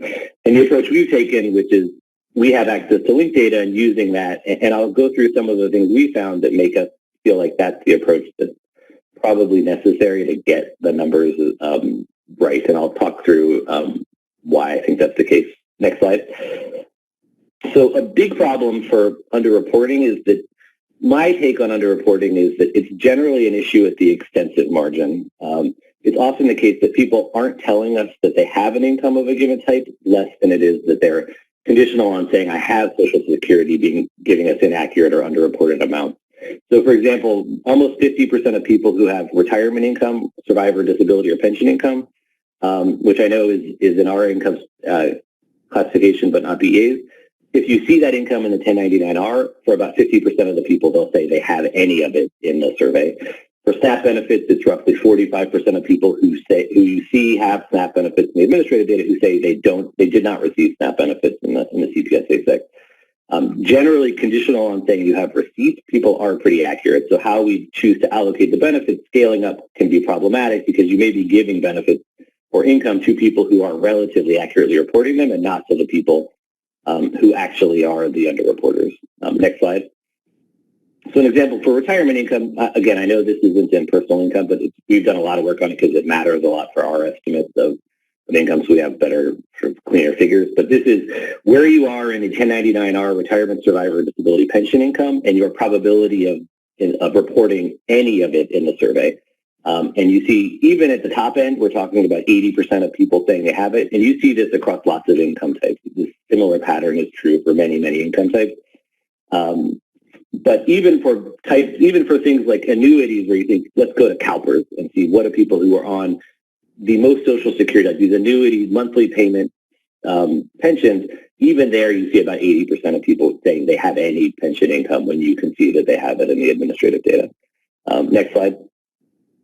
And for earnings is a unique case where you see this in the other direction, which is both people who are in W-2 have W-2 earnings. At low end are less likely to report that they have earnings on the survey, but also people on the survey who have low earnings reported on the survey don't necessarily have a W-2. So there is a case where the administrative data itself may be missing earnings at the bottom, which depending on the statistic you're interested in may be particularly important. Next slide.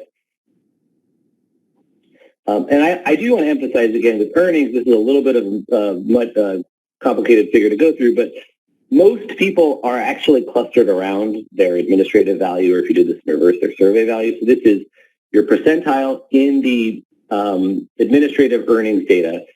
What is the amount of income you report on the survey. And so there are long tails across the distribution of people who are mean reverting in their reporting.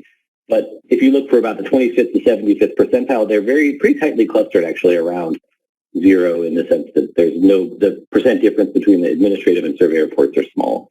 And you see this for lots of income items. There may be a fair amount of noise, but an expectation, if you report it in one, you generally are reporting it accurately relative to the other. Next slide. And one thing I do want to emphasize is when you do this approach, so I'm going to show you TRIM estimate of SNAP benefits as a function of someone's income to poverty ratio. Next slide.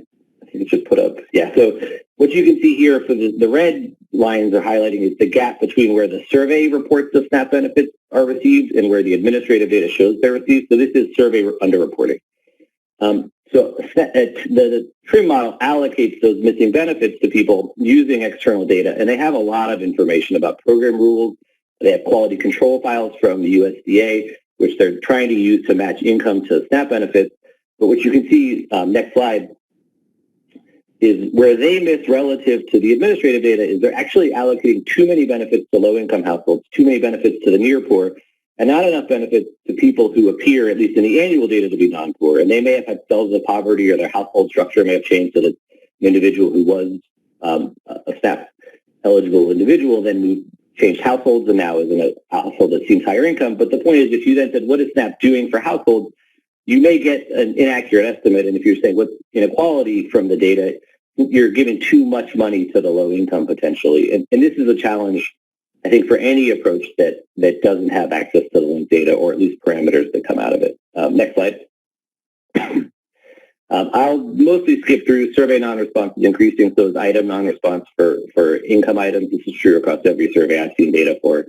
Next slide. And it's not random, so the low and high earners are the most likely not to respond. Next slide. When we correct for it, it does have impacts on poverty and inequality. Poverty estimates would be higher, median income would be lower, and inequality would be higher. Next slide.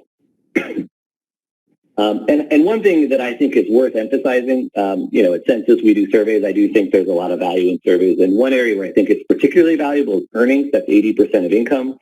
That's the case where it is not necessarily accurately reported to the IRS. It's hard to hide Social Security benefits because Social Security pays you, so there's no way to get under the table Social Security benefits, but lots of people get under the table earnings, or self-employment is misreported, as we know from audit studies. And unfortunately, you see a lot of disagreement between who reports self-employment income on the survey and who reports it in the tax data. And it almost is a bad predictor in some sense of, the having in one doesn't necessarily mean you're even more likely than not to have it in the other. Next slide. And when you see earnings for the same person, so I showed you the aggregates, it looks like we're capturing all the earnings except for the audit study. Self-employment needs to be allocated, but they're actually not the same people necessarily.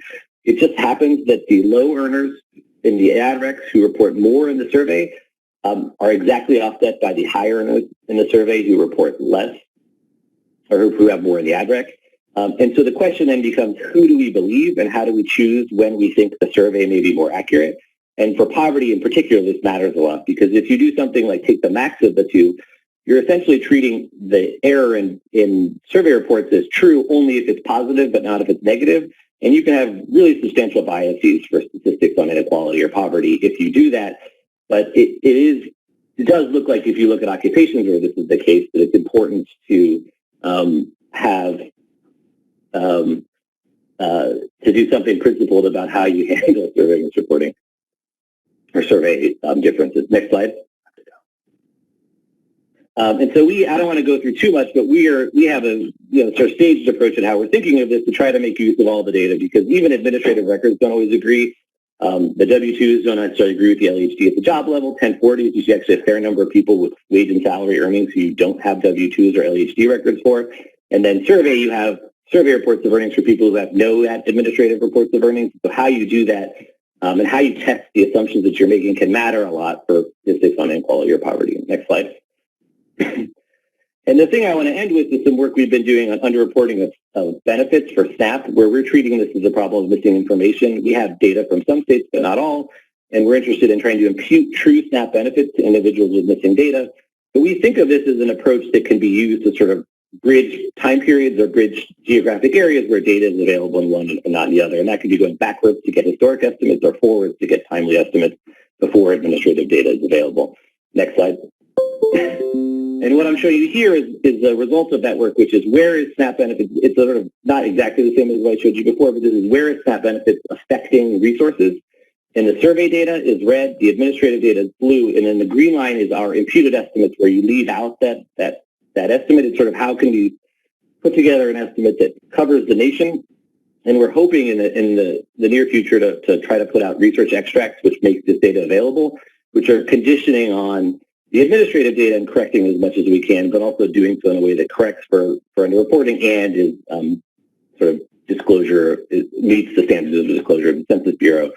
But the point of talking about this is how we're thinking of addressing this kind of problem in SNAP data, but also in WIC and TANF and a lot of the areas where you see this kind of underreporting. Yeah, with that, I'll leave it. Thank you very much. And I do want to emphasize, I think it's great work you guys have been doing, and thank you for letting me talk. Thanks, John. Those were really interesting and helpful comments. Thank you. Thank you very much for doing that. So our next panelist is Bilal Habib from CBO. Are you ready to go? I am. Can everyone hear me? Yeah, sounds great. Go ahead, please. Okay, perfect. Well, thank you, and thanks to BEA for organizing this event. As everyone has said, I think this is really great work. It's nice to see BEA diving into this space with the rest of us. I'm going to talk a little bit about one of the major recent improvements we've made at CBO to our distributional analysis framework, which has resulted in the estimates that BEA is now using to allocate transfers across the income distribution. Slide, please. Now, many of you know that CBO has been publishing a recurring report on the distribution of household income for over 30 years. And over that time, the scope and purpose of the analysis has evolved from being more of a tax-centric report to a more comprehensive look at household income. And our unit of analysis is households, and we focus on how the income varies by quintile. So I do want to make that clear that that is the purpose and scope of our report, although we do have some breakdowns for the highest quintile to examine the very top of the distribution. So in that vein, in the vein of becoming more comprehensive, we've recently made some effort to better incorporate the distributional effects of means tested transfers in our analyses. Slide, please.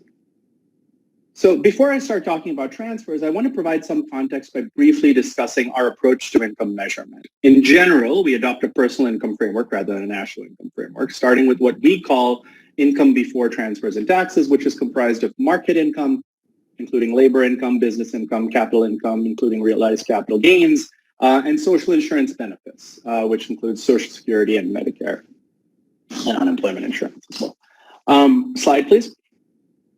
But one of the main areas of focus of our distributional analyses is to examine the effects of fiscal policy, so transfers and taxes, on the distribution of household income. So to that effect, we also use income after transfers and taxes, in which we take the income before, we add means tested transfers, and we subtract nearly all federal taxes. So using this framework allows us to analyze means tested transfers on par with federal taxes, and that's really important for certain kinds of policy that blur the line between the two types of ways of administering benefits.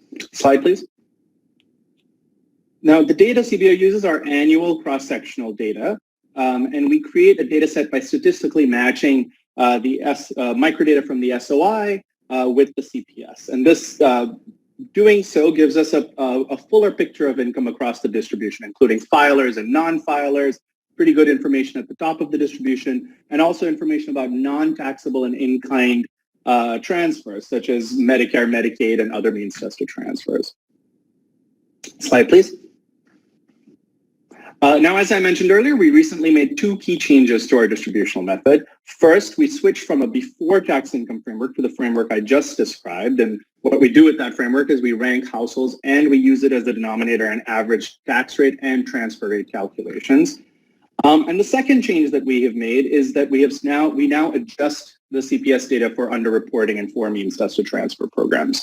And the programs are as shown here: Medicaid and CHIP, SNAP, SSI, and most recently we've added housing assistance into that mix as well. Slide. And so here's an example of one of the summary slides from our most recent report on the distribution of household income in 2016. This tracks the cumulative growth of income before and after transfers and taxes from 1979 through 2016. And you can immediately see the redistributive effects of the tax and transfer system if you look at the growth among households in the lowest quintile before and after transfers and taxes. So it's the lightest line on both graphs, and you see that the growth after transfers and taxes for the lowest quintile is quite a bit higher on the right-hand side. Slide, please. And next slide.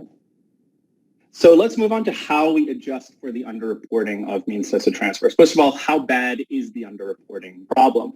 Here's a graph that shows the number of reporters in the CPS as a percentage of the actual number of recipients in the administrative data for four of the largest means-tested transfer programs from 79 through 2018.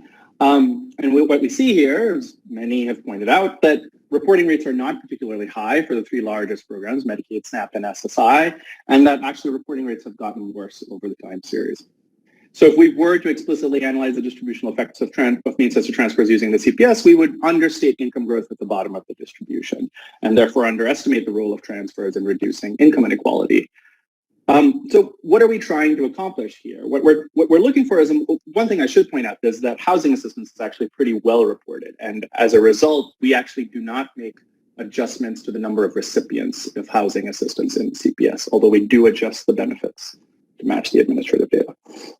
So what we're looking for here is a more complete accounting of income from government transfers in the CPS, from means-tested transfers in the CPS. That is to say, one that matches up with the administrative data and is sort of correct, not necessarily at the micro level, but at an aggregate level that is appropriate for quintile level distributional analysis. Slide, please. So there are a number of ways to make those corrections. Jonathan touched on some of them. One way is to match with administrative data, which is great if you can, but difficult to do over a long time series and for multiple programs. Another is to do something like what the Urban Institute does with TRIM, which is a rules-based simulation, where you sort of look at what people look like in the CPS and then apply program rules to see if they would be eligible and then use that eligibility to then assign receipt. That is also difficult to do over a long time series and for multiple programs, although the Urban Institute has been doing that for a long time. So what method is CBO using? What we use is a regression-based approach, and it works in three pretty simple steps. We first start by setting targets that reflect the CPS sampling frame. So to do this, we take the administrative targets and then we use all the expertise we have at CBO on government spending and transfer programs, and we talk to a lot of people across the agency, and we make three main adjustments. We first subtract program participants who are institutionalized because they're not in the CPS. We convert average monthly or point-in-time receipt to ever-on receipt, which is important because often administrative targets are reported as average monthly or point-in-time estimates, data, and we convert fiscal year spending to calendar year targets. The second thing we do is we then use CPS data on reporting units to estimate the probability of receipt for all units in the CPS. And we obtain these probabilities by running a probit regression, one for each year, for each population subgroup, for each program. And we use that as a dependent variable, and the independent variables vary from program to program based on eligibility rules, but generally they include individual characteristics like age, education, and so on, household characteristics, income composition, household size and structure, and so on. And then finally, once we've determined those probabilities, we use those probabilities to assign receipt to non-reporters until we've reached our administrative targets. To do this, we use an algorithm that is designed to assign receipt in proportion to a unit's predicted probability of receipt. And we've made actually that code available, the code for that algorithm available in Stata along with the probabilities to allow researchers to replicate our work, and that's what BEA has been using in its distributional analysis. Now, what we like about this approach is that it's pretty straightforward, it's pretty tractable. It takes a little bit of time to standardize the CPS data going back 40 years, but once that's done, it's easy enough to work back, it's scalable across programs, and you could take the regression for one program, port it over to another with some minor adjustments. So it's possible to imagine CBO potentially doing this for a number of other smaller programs for future reports. And we do have a working paper that shows how our results compare against both administrative Medicaid studies and against TRIM. And in general, we find that although there are some differences, they're broadly comparable. But of course, the method does have its limitations, the main one being that it implicitly assumes that reporters sort of look like non-reporters. In other words, reporting status is randomly distributed across recipients, which across the distribution, which is may or may not be true. So, slide please. So here's an example of our results for SNAP for 2018. Here we see the percentage of households receiving SNAP on the y-axis against income against FPL on the x-axis. Sort of 25% ratio. CPS reports that a little over 40% households are SNAP recipients. Our imputation bumps that up to 70%. Most of our imputed recipients are coming from lower FPL ratios, and then at higher FPL ratios, the lines start to converge. So meaning that our model is less likely to pull imputed recipients from high FPL levels, although interestingly, our model actually has more imputed recipients at high FPL level than does, say, TRIM, which will turn off people's ability to receive at higher FPL levels. Slide, please.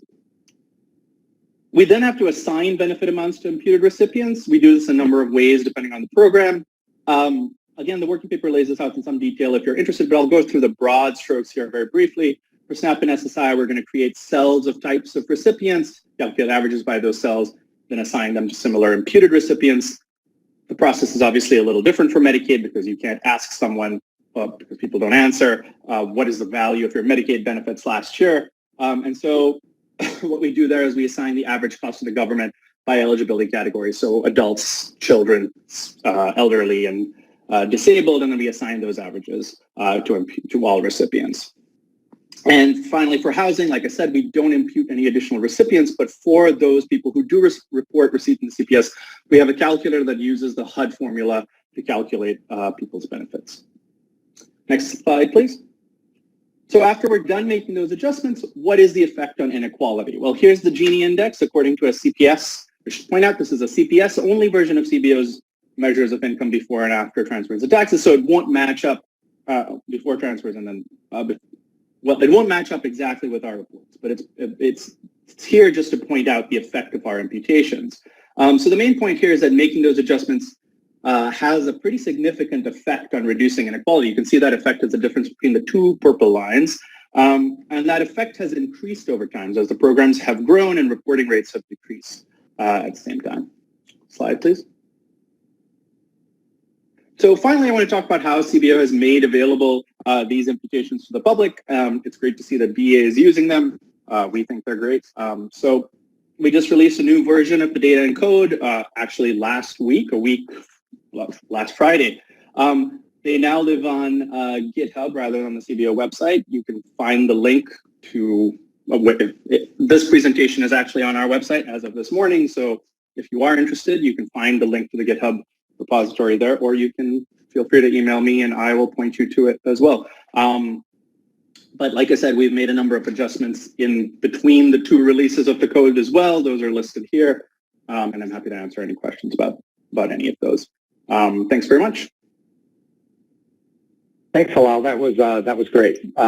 Really appreciate it, Bilal. Nice presentation.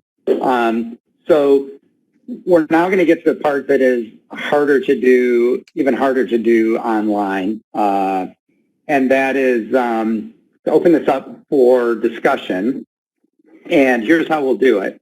We'll start by opening things up for committee members and to make comments, ask questions, really going back all the way to the beginning. So either on Steve's presentation, Marina's presentation on the work with Dennis and David, David Splinter's comments, Bilal's comments just now, and John Rothbaum's comments. So really any place that panel members want to jump in on. And the way to do that is to use that raised hand function because that's the way I'll be able to see that you have a comment to make. Undoubtedly, this will be a little bit clunky, but I will do my best. I think I'm going to get some help from DEA folks in trying to track that. So I think as people raise hands, we can go around and collect comments. I think it will be better to collect comments and questions. We'll do that for 12, 15 minutes, depending on how much demand there is, and then turn it back over to the presenter and give them a chance to respond. So this won't work as well as if we were in person and we could all kind of see each other and have the body language of the hands going up and kind of knowing who wants to speak when. But I will do my very best to moderate this. Also wanted to just mention for everybody participating who's not a member of the committee, we're going to open up, Shonda's going to open up the chat feature. So on your WebEx, there's a chat feature. And if you have questions or comments, as Shonda mentioned, if you run them through the chat feature, those will go to Shonda. She'll collect them. And we will hopefully have a couple minutes at the end to come around to some of those. And if we do run out of time, DEA will be very appreciative of comments and questions coming in. That's helpful. Hopefully we'll get time to get to those. So I think that's everything I need to say for setup, and let's see how well we can make this work. And if anybody has a question or comment, please put your hand up. And I see Ellen and I see Dale. Dale's doing this the old-fashioned way. So Ellen, why don't we start with, I'll give the floor to you, and then we'll go to Dale, and then we'll see who's next. So Ellen. Can you hear me okay? Yeah, I can hear you great. Okay, good. So I like all the presentations, very informative. One comment for the BEA. It seems that transparency is great, and I know that they'll put up everything online, but there seems to be too much trust in our microdata. And I would say even the IRS data, which is always viewed as the gold standard, the IRS has very little in terms of capital there, and it has all sorts of problems with business because, as the panelists have pointed out, there's a lot of misreporting in businesses. With the data that you're using, data like the SCF or CPS, there are problems there too because there are verifiable issues when you try to aggregate up the answers. Even when they're asked about their taxable incomes, they're not getting them right. So what would be nice for those of us who are following this literature would be to kind of do a little bit like the CBO is doing, maybe category by category, and give us a sense of where there are disagreements on the allocations. I suspect many of you guys are all using the same underlying data, which could have problems. So it would be nice to see a little bit more of a deep dive, category by category. How are the allocations different across the different studies? I know there's an emphasis on giving the big, this is how much is in the 1% of the income distribution, but we'd like to see a little bit more under the hood and to understand how the numbers are created. Thanks. Thanks, Alan. Dale, you're up next. And of course, I will at the end give this back to the presenters to respond to comments. Dale. My question has to do with something that wasn't discussed, which is what are the plans at BEA, if there are plans, to incorporate some kind of distributional work on consumption as opposed to income? That's something that's been discussed. BEA has not been very active in this area, but I'd certainly like to know if there are any plans or what people's feelings are about the appropriateness of work along those lines. Great, thank you. Teresa, I think I saw your hand up if you want to jump in. Thank you very much. Also very much appreciated all the presentations, found them very informative. My question is, there's a lot of conversation going on in this strange period, 19, about the fact that it's impacting different parts of the income distribution differentially. So given the differences across the approaches of measuring the disparity in income, which of these estimates should we be using or pointing say journalists to pursue the question of how COVID-19 is impacting the income distribution? Thank you. Thanks, Therese. So who else? If we were in a classroom, I'd give you my teacher stare, demanding people to engage. Andrew, looks like you're up. Andrew Reamer, go ahead, please.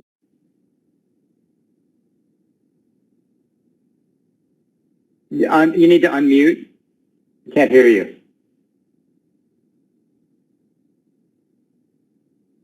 Still can't hear you.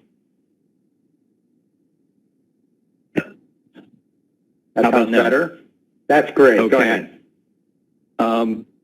Steve Landefeld, for the prototype measures of well-being, can you say a bit more about the process for and timeline for determining what to adopt and bringing into the official statistics? All right. Thank you. Who else?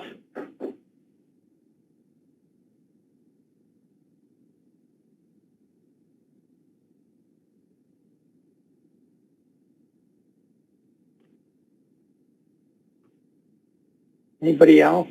I'm sure presenters will have plenty of interest to talk about. And for anyone who not a committee member or presenter, if you want to put in a comment on chat, feel free to do that.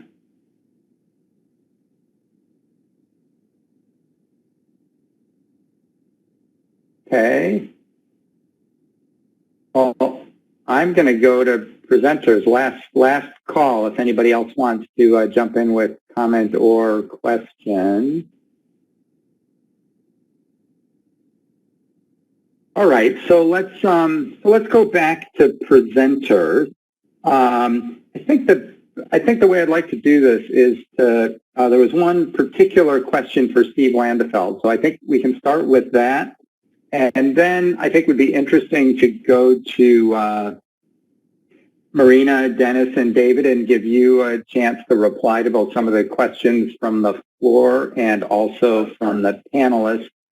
And then we can see if we can just, unless other people jump in with questions or comments, we can see if we can do a bit of a back and forth perhaps between presenters and panelists. So, Steve, let's start with you. There was that one particular question for you from Andrew, if you want to start with that. Steve, are you there? Hold on. Okay. Okay, now? Yeah, that's great.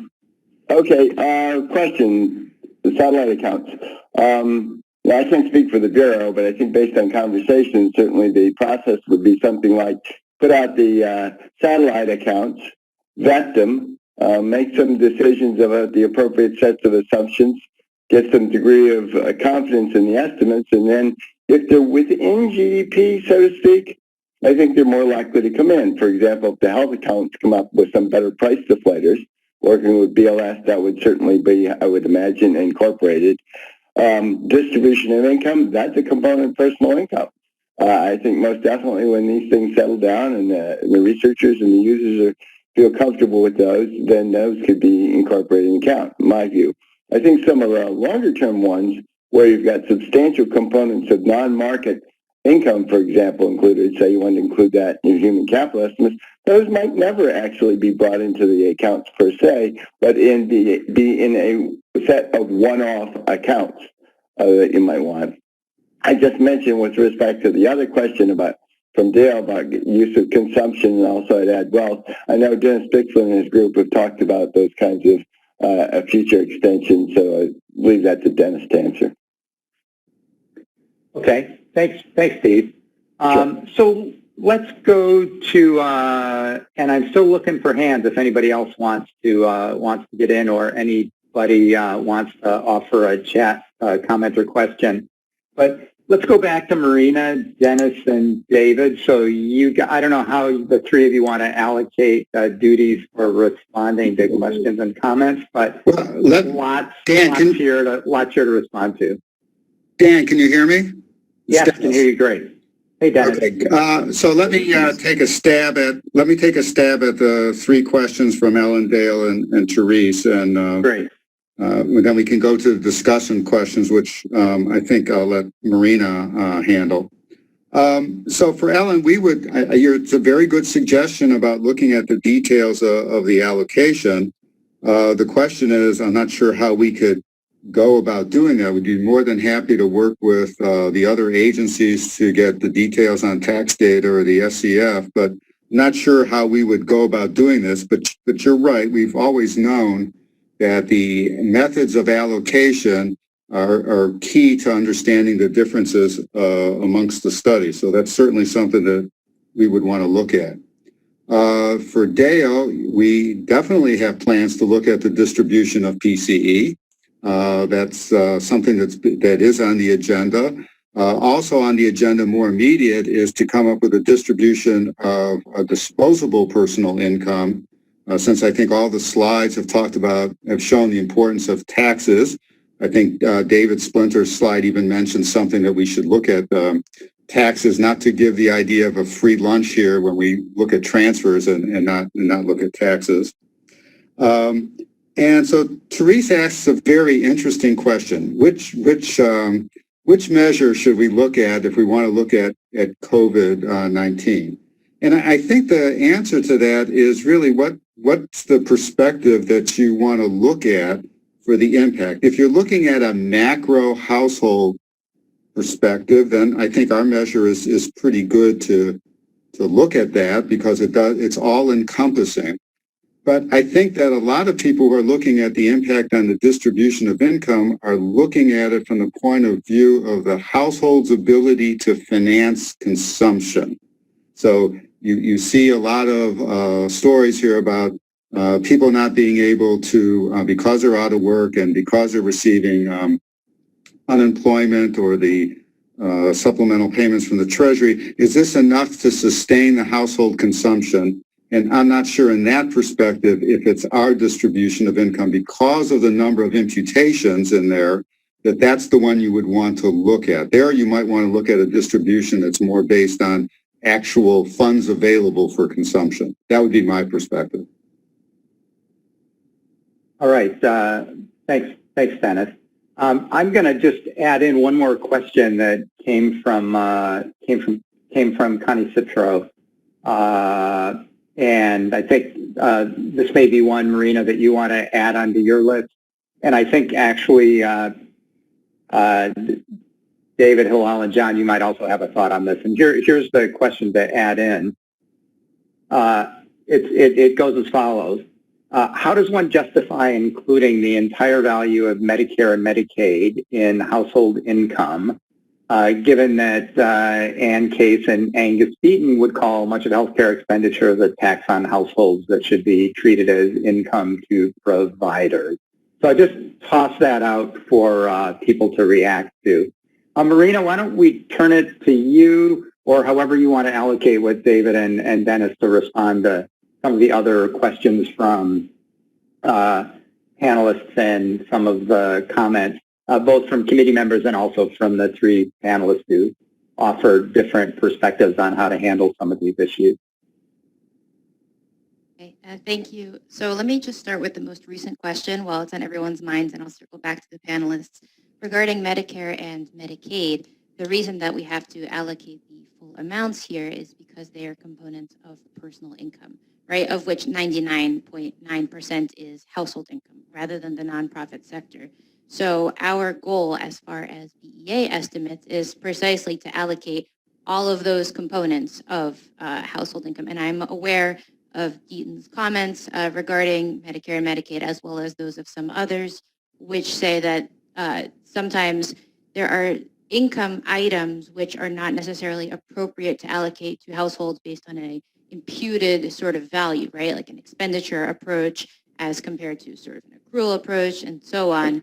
But because it's in personal income definitionally, it's one of those items that we have to allocate accordingly. And there are different metrics which choose to allocate Medicare and Medicaid to households differently, either in smaller amounts or by sort of an insurance approach.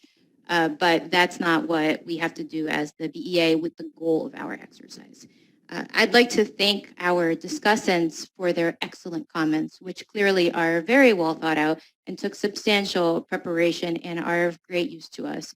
My general comment to all our participants is that we have been in discussions with all of our discussants about the best ways to improve our estimates. They had many specific suggestions, which we are going to follow up on individually to see if we can incorporate their suggestions into our methodology. Broadly speaking, panel data, as David Splinter mentioned, is very important. I fully agree that it is extremely difficult to attribute changes across time to different cuts of the income distribution without having the panel data. That being said, there isn't a panel data source that is of sufficient size that would work for this exercise that is available to us at the moment. So I think together with the work of Jonathan and Bilal, we've sort of made imputations to what we have available now, but it is something that we would very much like in the future. If we did have a panel data source available, I think it's sort of the first place we would go is to make those kinds of comparisons and to distinguish them from comparisons made on cross-sectional data. I take your point that it is important to get the language right in order to say that those distinctions are important, and I think with different data sources, you can sort of come to different conclusions. So we are, in some senses, a little bit limited to the conclusions that we can draw with our data as well, but we also take your point on having more detail on how certain components of those broader categories are allocated and what we can do to further address business income. I don't know if David or Dennis wants to jump in any more on that. David Clutter looks like you wanted to go. Yeah, okay, I think you can hear me now. Yeah. So the one public panel that's available is the PSID, and of course you have David Johnson on your team, so he's an expert on that. The problem with the PSID, besides all the survey issues, is that you're not going to capture the top 1%, and that's a huge deal when you're comparing cross-sections versus panel. So of course me and Jerry are trying to put out as much research as we can with the tax panels. So if we can be helpful in any way to help inform you guys about how to produce some kind of panel-based estimate, we would like to be helpful. I do have a couple of comments. I don't know, should I just respond to that or respond to other issues now? Go ahead, David. Okay. Just take a minute or two to jump in. Yeah, go ahead. Okay, so Jonathan made a comment about self-employment income and said I might have some comments. So this is a big issue with tax data where we're not capturing self-employment income necessarily in a great way. The problem is that for filers, we can see their gross income and their net income. For non-filers, we can only see their gross income. That is the total aggregate amount they made before their expenses are deducted. And so when we tried to do a match of filers, we saw that the average deductions were about 70% for low-income people, kind of near the filing threshold. So there's a big issue about trying to figure out how much self-employment income is underreported in tax data. And this is one of the big issues.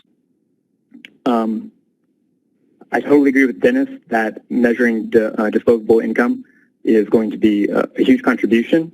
And again, using the tax data, I think we might be able to help you out because we have great information on the distribution of taxes. Of course, when you distribute taxes, you run into all these issues with tax incidents. Luckily, you're not allocating corporate tax, and so that's the one that people disagree most on. So I think that's good for you guys. As far as other economic versus statutory incidents, my understanding with the Medicaid and Medicare is that a lot of the unattributed amount goes for uncompensated care. And so it might go to people in the lower part of the distribution, even though they're not necessarily the ones, getting the Medicare and Medicaid.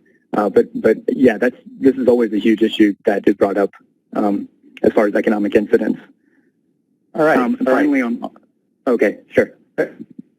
If it's really quick, I just want to make sure there's time for others to jump in as well. Let me David, let me move on to then give others a chance, and if there's time at the end, we can come back around. Bilal, did you want to offer some reaction? Yeah, I just wanted to jump in on the point about Medicare and Medicaid. We've grappled with this a lot. Honestly, it's hard to think of a way that works better. The best way, obviously, would be to determine how people value their insurance and apply that. Of course, that's in some ways impossible. I know the CPS used to do a fungible value. We used to use that, and then we switched over to the market value. Some studies have tried. There's a Finkelstein Oregon paper on this, but there isn't really a widespread and well-accepted methodology on this. So we stick to the cost to the government. We're also a budget agency, so that's something that we care about. But we've talked about what if we shaved off a portion of Medicaid. So we said actually only 60% of it actually is, let's say we use the Finkelstein 40 cents on the dollar metric. What happens to the other 60%? We have to allocate it somewhere. Do we allocate it to doctors at the top of the distribution? Well, to some extent, we already are doing that. We're not doing that, but like there are people at the top of the distribution who are earning more because they accept payments for Medicare and Medicaid. So it's unclear exactly. And like David said, there's also this question of uncompensated care. So it's really hard to figure out how to do it any differently. We're open to ideas. It's something we are sort of constantly reconsidering. Great, thanks. All right, so we have time for, we should go for just another couple of minutes. So David Johnson, it looked to me like you might have had a comment. No, I just wanted to thank everybody for the comments. And again, like Marina said, we're open to different ways of allocating some of these components. And I agree with Ellen's comment. If we could really decompose everything, that'd be great. But this is why we focused on having a transparent public data set so people can then do exactly what we do with the data. The other approaches are hard to do it that way. So I think that's what we want. And in terms of Teresa's comment, in terms of which inequality measure to use, I don't know. That's why we're doing this. That's why we're bringing census and BEA and JCT and CBO together. So hopefully, eventually, we'll have a common measure and a common data set that we can use to look at impacts of inequality measure. So I saw Steve Landefeld had raised his hand. I just wanted to give John Ruppbaum a chance to jump in and respond to anything or comment on anything. Don't feel obliged to, but anything you wanted to take a minute to talk about, please do. No, I don't have a ton of comments. I might comment on the consumption approach. I think there's a lot theoretically to recommend consumption. One of the challenges with consumption relative to income is even if you think tax data isn't perfectly accurate, we have a benchmark to compare it to, so we know lots of places where income misreporting is the problem. With consumption, it's much harder because for income and earnings, for example, the aggregate actually looks really good. But when you dig into the distribution, it does potentially have impacts on inequality that you wouldn't know you needed were potentially issues with the aggregate. Thanks. Steve Landefeld, did you want to offer a comment? Yeah, I'm thinking about the Deaton question that Connie Citro asked. I think he may have been looking more at the issue of the productivity of healthcare resources in the U.S. versus other countries. And I would suggest that part of the way of addressing that is in BEA's health satellite account, where if you get better price deflators to look at what the real output is for the Medicaid is probably what Angus Deaton is thinking about in terms of wasted resources in the medical care sector. Okay, thank you. Anybody with the last comment, and then we'll wrap up this session. Okay, so that was great. Thank you, everybody, particularly Steve, Marina, Dennis, David Splinter, John, and Bilal. Really appreciate your comments and your contributions. I think this was a really interesting session. I also just wanted to offer the observation that something that, as you know, that for me as an outsider to the literature that I just thought was wonderful this afternoon is the degree of cooperation and competing groups, if you want to call them competing groups, who are approaching this with different data sets and from different methodologies. The willingness to have a serious, frank talk about, here's what we're doing, what are you doing, here's something you might be able to do that would make this better.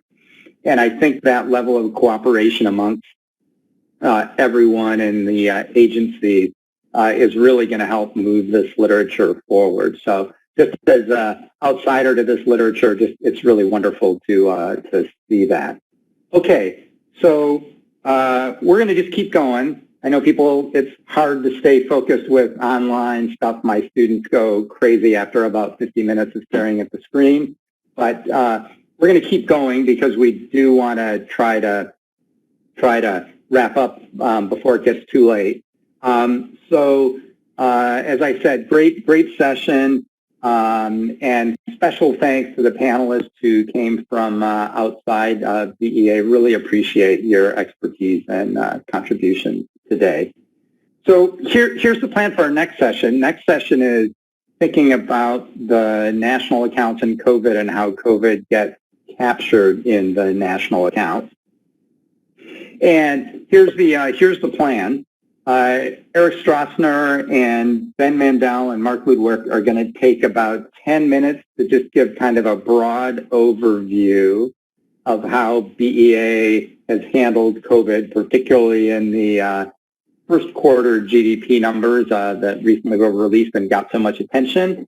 And while I know BEA is not in the forecasting business, my guess is that these issues will continue to get attention after the second quarter numbers are published. But that's my forecast, not BEA's forecast. And then as kind of a counter, as another way of thinking about this and getting some other perspective on the issue, we're going to hear from Joel Prakken and also from Julia Coronado, who will talk some about how in their work in tracking and forecasting, they have thought about tracking and following the effects of COVID on the economy. And then we'll have, again, about 20 minutes at the end for discussion and response. And recognizing that online discussions are awkward, I will, again, do my best to moderate that. So if issues, questions come to mind, keep them in mind, and then we'll use the same routine as just a few minutes ago to handle that. So all that said, let me turn it over to Eric, who, just to be official for a moment, Eric Strassner is the Associate Director for National Economic Accounts at BEA. Eric, please take it away. Thanks, Dan. Good afternoon. We do really appreciate the opportunity to discuss BEA's efforts to measure the economy amid the COVID-19 pandemic. We also look forward to hearing Joel and Julia's remarks, as well as the committee discussion. Next slide, please. What we plan to do today is overview first quarter GDP by taking a high-level look at the data, as well as by describing some of the challenges we confronted, and certainly some of these challenges are ongoing. Then we'll turn our attention to ongoing efforts to understand recently enacted legislation aimed to support businesses and households in response to the pandemic. Lastly, we will conclude by describing our ongoing communication strategy. Next slide, please. On April 29th, BEA released the advanced estimate of GDP for the first quarter of 2020. The headline was a drop of 4.8% in GDP, the largest drop since the fourth quarter of 2008. Next slide, please. In this chart, we show the decrease in GDP for the first quarter of 2020 compared with the decrease in GDP for the fourth quarter of 2008. This allows us to see the major component contributors to the decreases in both periods. Of course, there are a lot of similarities in some of the drivers, with drops in business investment as well as inventory investment, changes in trade with large decreases in exports as well as in imports. Notably, though, consumer spending on services led the decrease in the first quarter of 2020 as consumers changed their behavior amid stay-at-home orders. And this contrasts a bit with the 2008 fourth quarter period, where the leading contributor to the decrease was spending on goods. Next slide, please. Now, looking at monthly changes in personal income, personal outlays, and personal saving, we see that the drop in March, we see the drops in March in income and in outlays, where the major pullback in consumer spending far outpaced the drop in income itself. Income and outlays were pretty steady in the months of January and February. Indeed, BEA research using daily credit card transaction data showed that spending in the early part of March was largely on trend before falling off precipitously in the latter half of the month once stay-at-home orders were put in place by state and local governments. So, of course, when you combine the pullback in spending that outpaced the drop in income, we had a notable increase in the personal saving rate in the month of March. Next slide, please. Looking a bit more closely at changes in March for consumer spending, we see that the drop in services far outpaced the drop in spending on goods as consumers changed their behaviors. Within services, healthcare spending was particularly hard hit as healthcare systems focused on critical care and largely shut down elective procedures, while other categories of spending fell, like spending on restaurants and accommodations and recreation. Next slide, please. To confront the measurement challenges we faced, we partnered with our sister agencies within the fiscal system to assess and understand whether there were changes in so-called routine source data, and this, of course, continues as an ongoing effort. It includes weekly calls that also involve the Federal Reserve Board. Additionally, we identified embedded alternative indicators to assist in estimation, while also assessing closures and impacts on businesses affected by stay-at-home orders. Through all of this, we expanded our use of credit card transaction data to inform estimates of consumer spending. A key thing here, though, is this is not a new effort overall. Rather, the use of credit card data has already been a big part of our strategy to develop estimates for consumer spending on services before the Census Quarterly Services Report becomes available. And so really this is an expansion of work we've had ongoing for the past couple of years. While doing all this, we also worked to evaluate new government legislation enacted to support businesses and households in response to the pandemic, which Ben will now talk more about. Thanks. Great. Next slide, please. So as I'm sure you're all well aware, in response to the pandemic, the federal government has passed 4 major pieces of legislation. Due to the timing of the passage of the legislation and the amount of time it takes to implement all these initiatives and programs, there wasn't what I call a significant impact on the first quarter, but certainly we expect to see these transactions show up in the second quarter estimates, as well as the upcoming monthly estimates of the personal income and outlays. Next slide, please. In order to properly record these new laws and make sure that transactions are in the national accounts, at BEA we need to go through sort of a tiered analysis approach to make sure we're doing everything properly to get these into the accounts. So the first thing we do is we go through a very detailed assessment of the legislation. We rely heavily on reports from CBO and JCT, and I'd just like to take this opportunity to thank them for all the great work they do. The detailed analysis, as well as the models and estimates they put together, are a great help as we go through this process. We'll also, of course, look at news reports, which have very good information on how programs are going to be administered. Lots of direct quotes from the agencies that are responsible for going from the law to the actual program when it's implemented, which is important for us as we look at these programs.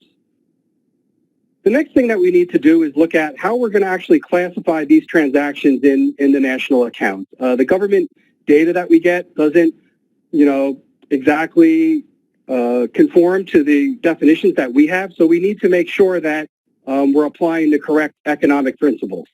So for many of the programs, we can rely on our core NIPA methodologies and international guidelines such as the SNA, but we find in these recovery legislation, there's often very interesting or unique programs that take a special look and need special attention.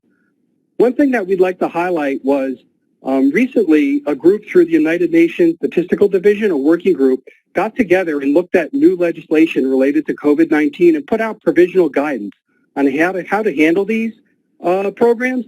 This way there would be consistency across different countries. So this document, we had linked it to the materials we put out called How to Record Government Support to Employers, Self-Employed, and Households. So given all this information, BEA went through this exercise, and we, in fact, published our own document that's available on the BEA website that goes through all of these pieces of legislation and gives a general idea of the classification of how these programs are going to impact the national accounts. So last, but certainly not least, is we have to do a measurement assessment. Just because we think we know how programs are going to work and how we would like to classify them, we need to make sure that we're actually able to measure them. So we have to look at our source data. For federal government, one of our main pieces of data is the monthly Treasury statement, which provides outlays and receipts by program. But this can be challenging in the short term because these outlays data don't have a lot of details, and different types of spending can be commingled. So what we'll do is we look at various direct agency reports that are put out. Often these are special reports when large legislation is passed that give really good information about the details of programs. And we'll look at any other source data that we can find. If no direct data are available, though, our own estimation assumptions and methods that, of course, we'll revisit as data come in, and ultimately we'll have major pieces of data such as the federal budget that gives us a better detail of the breakout of spending. We also need to take into account the timing of recording transactions, a cash versus accrual accounting measure. We need to determine if any of these transactions we have to make special adjustments to make sure that we're recording them in the proper time period. Next slide, please.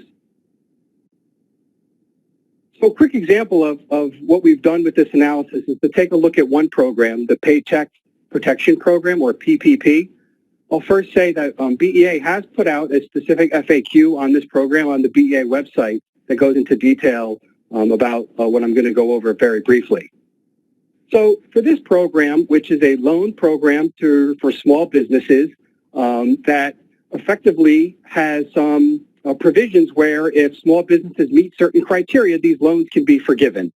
And so this is a bit of a unique program. It's not a straightforward loan program. So we take a look at this program and we ask these questions, is this a loan or is it something different? Could there be a transfer payment? And so what we believe is that while, looking at this program, that the loans that are forgiven aren't, a regular loan, that they should be recorded as a transfer payment, where, loans that are, paid and handled like regular loans should be handled as such. The next thing we need to do is we say, okay, this is a transfer payment, but is it a subsidy or a payment to a business? Or do payments that go to cover employee payroll, are those direct payments to the employees, such as a social benefit? Based on the international guidelines that I talked about in our own analysis, BEA believes that these portions of loans that are forgiven should be classified as a subsidy. Even though we acknowledge employees benefit from these payments, businesses certainly benefit because these payments help retain the employer-employee relationship, which allow businesses to effectively remain in business while they're shut down, as well as allowing businesses to reopen faster. And again, as I said, last but not least, is this measurement issue. So while it sounds conceptually satisfying to say we'd like to record the amounts of loans that are forgiven as subsidies, this can be difficult because we're not sure in the short term exactly how much of these loans will be forgiven.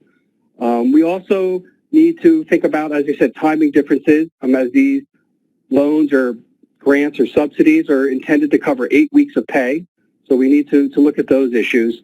And then we have to do things like allocate these subsidies to different legal forms, such as proprietors, corporations, and nonprofits, as well as make industry distributions. Next slide, please. So taking a step back, this is just a brief overview of how some of these transactions of these new laws are going to impact the NIPAs. And we can see that many aspects of the federal transactions are going to be impacted. So for federal government purchases, which directly impact GDP, we see certain increased spending, such as spending to replenish the national stockpile. For transfers to people or nonprofits, which we call social benefits, this would include programs such as the $1,200 economic impact payment and other direct payments that benefit individuals. As I mentioned with the Paycheck Protection Program, there are subsidies, as well as other subsidies such as tax credits and support for certain hospitals. And finally, we have a good amount of payments from the federal government to state and local, which we show in our accounts as grants to state and local government, where ultimately that spending will manifest in the specific transactions of state and local government. Next slide, please. So as you can see, there's a lot of decisions happening in the short term in classification and things that are out of the ordinary. And so to make sure that BEA is being as transparent as possible, we're putting out as much information we can on the BEA website. We have updated and enhanced an existing site we had, bea.gov/recovery, where you can find information directly after releases that are included in our technical note. We have FAQs that we're putting out, as well as any updated articles, such as that federal recovery legislation article I spoke of earlier. So as you can see, we're going to plan to use this website to continually update, so there's one place that data users can go in order to try to understand, what we're doing and how we're making these decisions. So that's the information that Eric and I had to present today. With that, we'll turn it back to Dan to hear from the rest of the participants.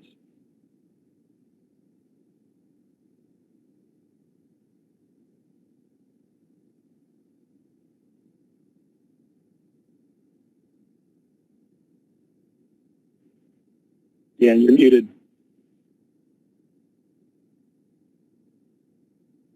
Let me start over there, unless you are all really good lip readers. Thank you for great presentations, Eric and Ben. Really helpful and really nice to see both under what I'm sure have been difficult circumstances with everybody teleworking and a lot of new things to take on and figure out and some pretty challenging measurement questions. Really interesting to see how this has come together, and the creativity of using the daily credit card data and some of the other unique data sources, I think, is terrific as a way of pulling some of this together. So to get a couple other perspectives on similar issues, we're going to hear from Joel Pracken, who's longtime committee member and also at IHS Markit. We'll also hear from Julie Coronado from Macro Policy Perspective. They'll each take about 7 minutes and talk about how they have been tracking the effects of COVID in the economy. Joel, if you want to start, please.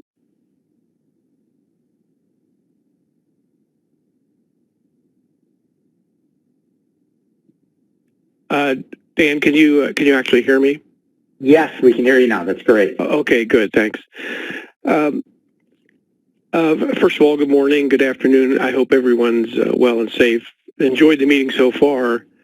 I wonder if this is a wave of the future.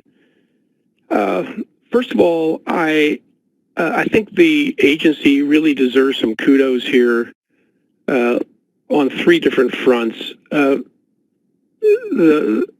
There really has been a payoff already to previous work intended to accelerate the release of data that goes into estimates of GDP. So, for example, it was very nice to have advanced estimates of inventory investment and trade wrapped into the preliminary estimate for GDP growth in the first quarter, which, as you know, declined at about a 5% annualized rate. And I really applaud the effort to deviate from, or the willingness to deviate perhaps from normal procedures in order to improve the estimate of the first quarter decline in GDP by using new data sources and maybe bringing in information that in past episodes might not have been included in these estimates. And incidentally, just for those of you who aren't down in the trenches, that same high-frequency data that BEA is looking at and most of us in the private sector are looking at suggests that the first quarter drop in GDP is nothing compared to what's going to happen in the second quarter. It's pretty easy to get down to a minus 40% rate of decline in second quarter GDP just looking at some of this data. And then thirdly, I have been peppering the BEA staff with questions about how they'll handle this and that. And they have been extremely responsive to me under unusual circumstances, working from home, having to deal with COVID and so on. And I do want to express my appreciation to those of you, and you know who you are, who have been, helping us understand what you've done and how you've been handling some of these issues.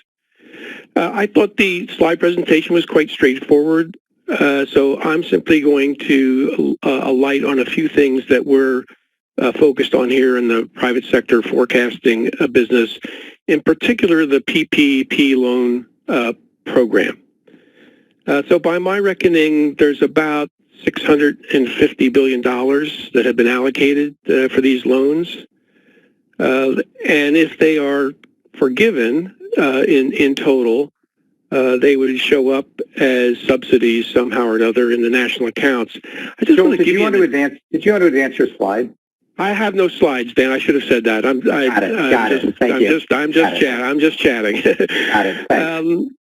Just to give you an idea of how huge this number is, if these loans were all forgiven in the month of April and recorded in the national accounts, it would be about $7.8 trillion at an annual rate in the month.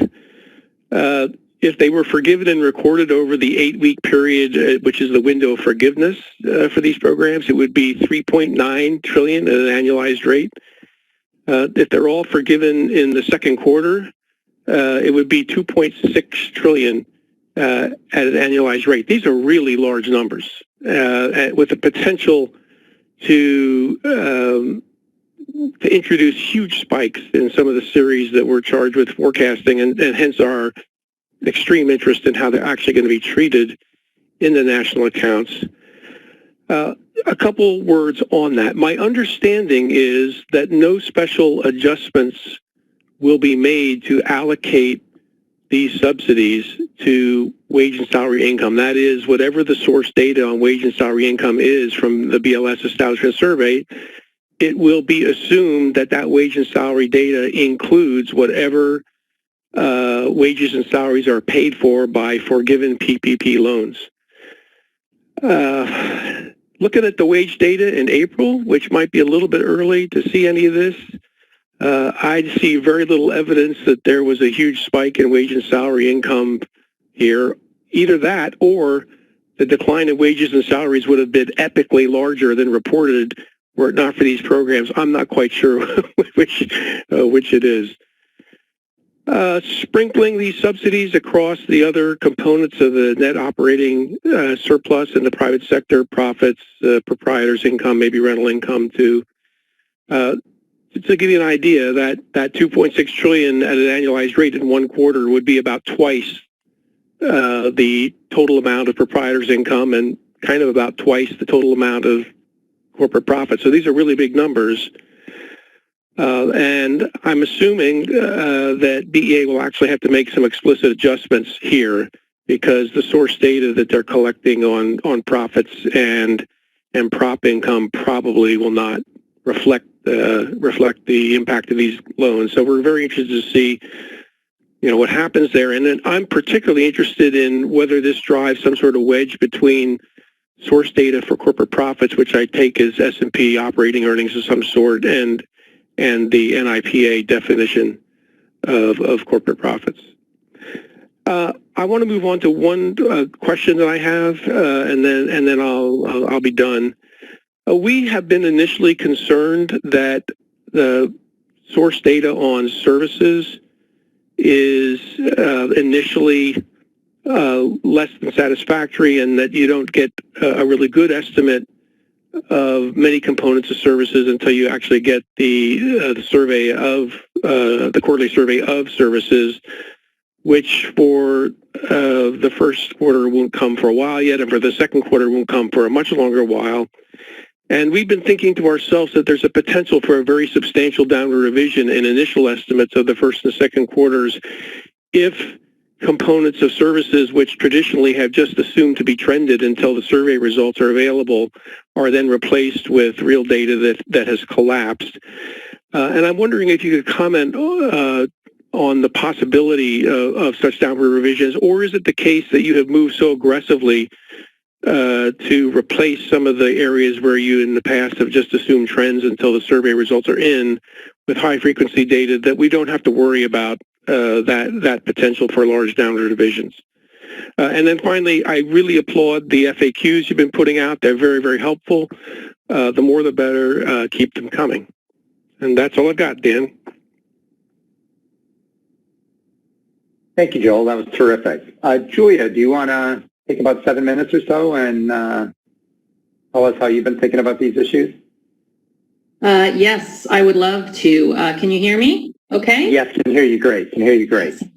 Well, thank you for inviting me. This has been extremely enjoyable. I really enjoyed the first presentations as that is a research topic that is has always been of interest to me, and it's such an impressive research agenda for the agency to be pursuing. So kudos to everybody involved there, and also very much enjoyed the discussants' comments. I would like to echo Joel's kudos to BEA for,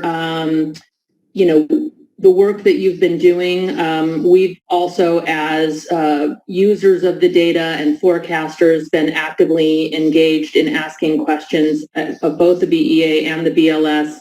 And everybody's been extremely responsive and thoughtful and as forthcoming as possible, given that we're all kind of figuring this out as we're going along. So I just want to encourage the continuance of the transparency on all dimensions, both in, how you grapple with and translate these different developments and programs into the data, how you map that in, given what methodologies you're using, as well as the issues related to timing and response rates and alternative sources of data. It's all very helpful to us engaging, the confidence intervals around what we're seeing and the consistency in terms of a time series dimension of some of the data as things change.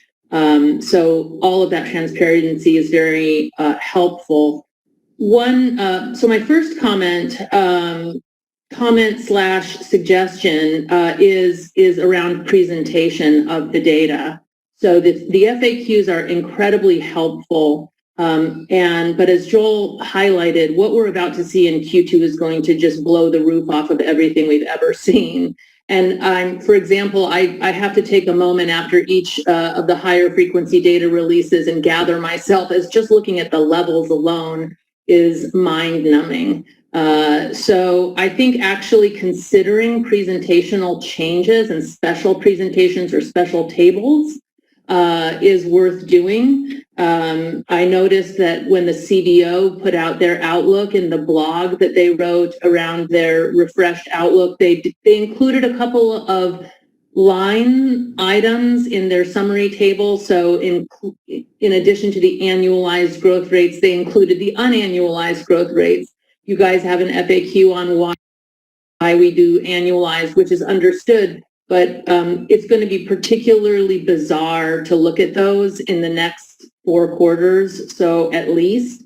So maybe considering putting in unannualized, they also included the level and maybe collating some of these line items, these transfer programs, and maybe having a COVID table that kind of summarizes some of these developments. Obviously that's Joel and my job to do such things for our clients and so on. But for the general public, there might be some interest in doing so as well. I mean, I am engaged in figuring out those presentational issues, but it might be worth, like example, your presentation had some really great comparisons, for example, to 2008.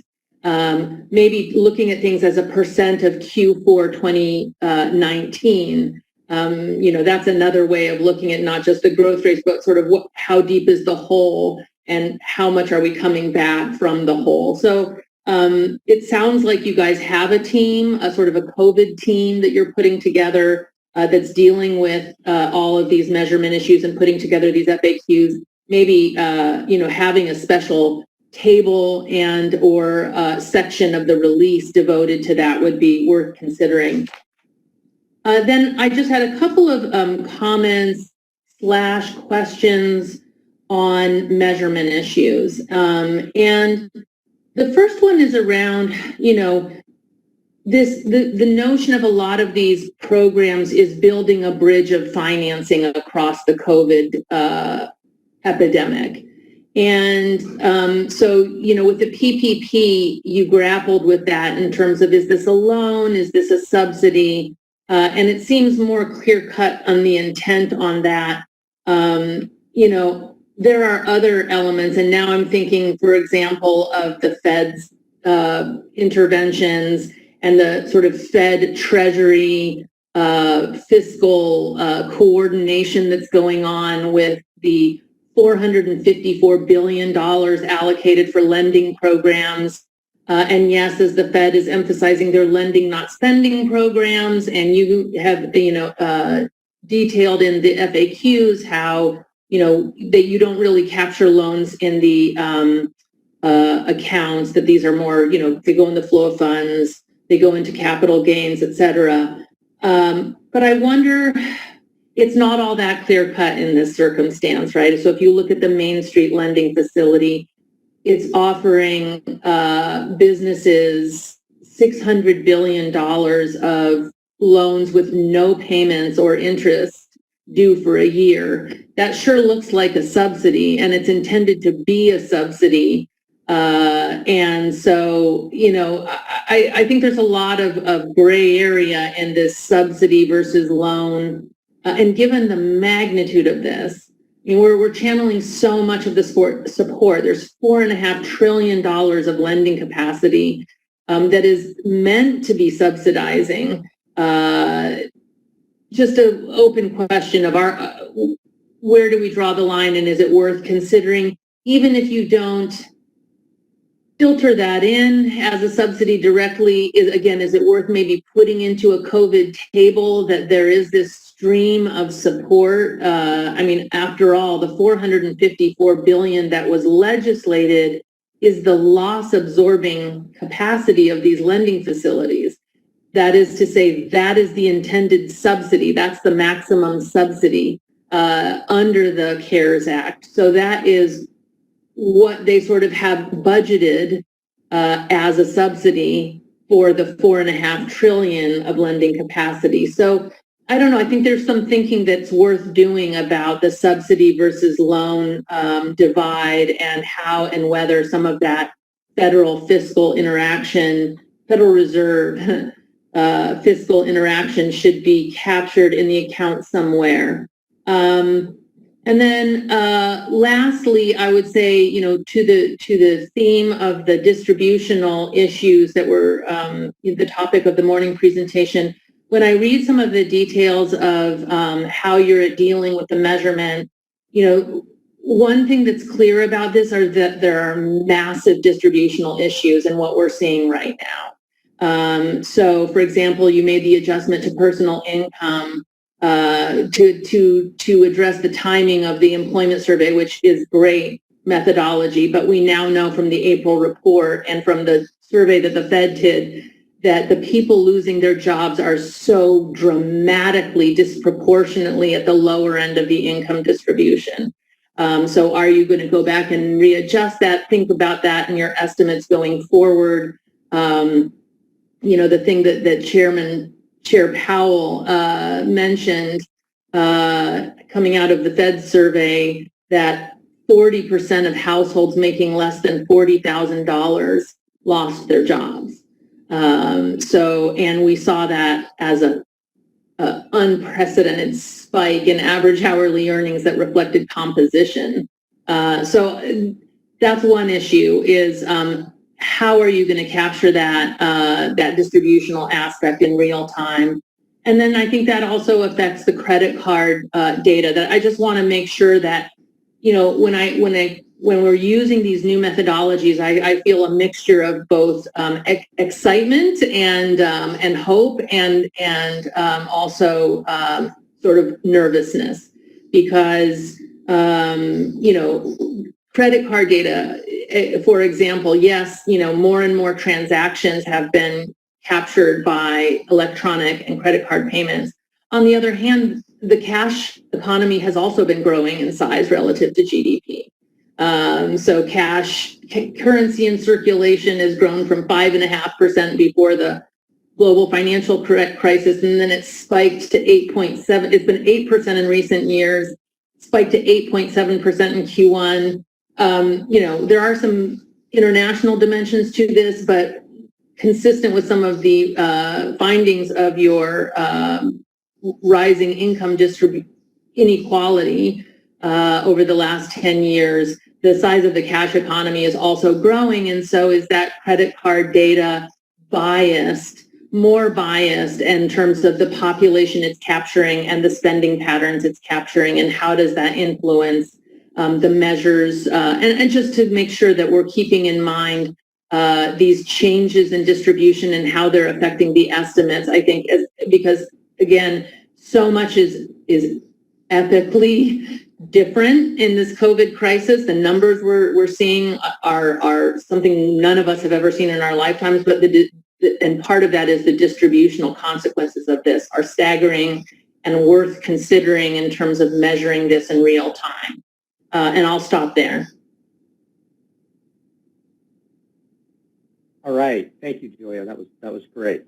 So we have a little bit of time for committee members to ask questions.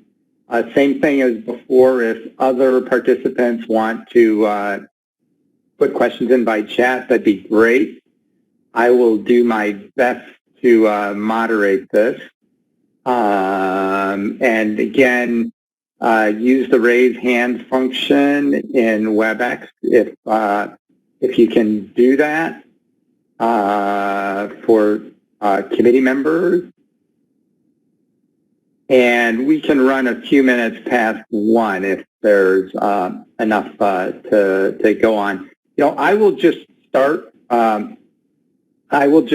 With really seconding a comment that Julia made about the Federal Reserve policies, and I've been struggling to think through just the issue that Julia raised of the Treasury backstop, which is hundreds of billions of dollars. Seems like it's intended as a subsidy. The take-up of some of those programs has not been huge yet, but that was intended as a subsidy and raises some interesting questions. At least I've struggled to think that through as well. So would love to hear any reactions, just seconding Julia's comment. So I see Andrew Reamer has his hand up if you would like to go ahead with a question or a comment. Okay, thank you. And can you hear me now? Yes, can hear you great. Okay, great. So for Eric and team, a question. And so first of all, yes, kudos for the incredible work you're doing under difficult circumstances. And the question has to do with the quarterly services survey. One big difference from the Great Recession is the quarterly services survey now covers the entire services sector, whereas in 2008 it only covered, I think, about a quarter of it. So how important has that, and I'm asking this from the perspective of someone who focuses on statistical policy, how important has that building out of the QSS, how important will it be to the future, the work over the coming year? I recognize the latest data is still pre-COVID, but going forward. Great, thank you. Anybody else or anybody want to put a question or comment in through the chat? Marie, please go ahead.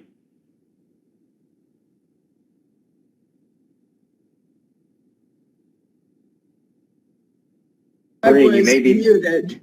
So yes, you're good now. I can hear you. Okay, great. This question is for Joel, who just disappeared from my screen. But I am curious about his assumptions about the repayment of the PPP. It seems that when it first came out, our bankers, our accountants, everyone was coming to us saying, you have to take out a loan for this. And we were saying, but we don't need a loan. And they were really pushing it. Then they moved 180 degrees and said, you're going to be audited. You have to really prove that you absolutely needed it. And so I think a lot of businesses, in fact, gave money back.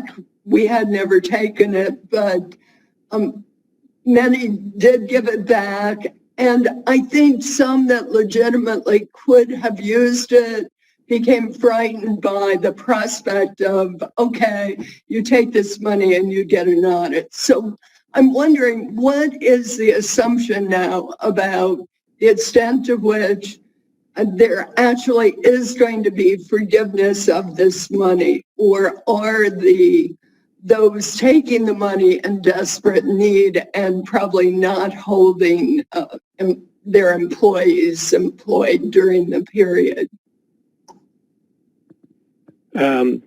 Great point. First of all, we just began by looking at how much of the budget authority has actually been spoken for, and it's most of it. The terms of these loans are that to achieve forgiveness, you've got to maintain your payroll for 8 weeks following the disbursements of the funds. So that would put the $650 billion all in the second quarter, which is that $2.6 trillion in an annualized rate, and we asked ourselves whether we were willing to put that in our forecast, because that is a big deal, particularly since I don't see evidence in the claims data or the employment data or the wage data that there has been the large-scale rehiring of workers that was required by April 27th under the first tranche of the funding in order to achieve full forgiveness of these loans. I'm of the view that far less of this will be forgiven than was initially contemplated for all of the reasons that you mentioned, and I'll throw in a few others. You can try to hire your workers back, but when they're receiving $1,000 a week in unemployment, which is more than average hourly earnings in 5 of the 13 major NAICS industries, you're going to have trouble getting them to return to the workplace when they can earn the same or more at home and be safe. So it wouldn't surprise me at all. And then there are the issues about, the companies decided they don't want to commit unintentional bank fraud and so on by running afoul of the terms of the loans. And as you correctly noted, the SBA has been enforcing provisions that make it much harder to achieve full forgiveness than was originally anticipated. So I think these will not be fully forgiven. In the end, I'm actually anticipating that a lot of the principal will be given back, and the remainder kept as a very favorable low interest loan, much better than you could get from a bank or from the SBA under other circumstances. I'm going to be quite fascinated to see whether in August,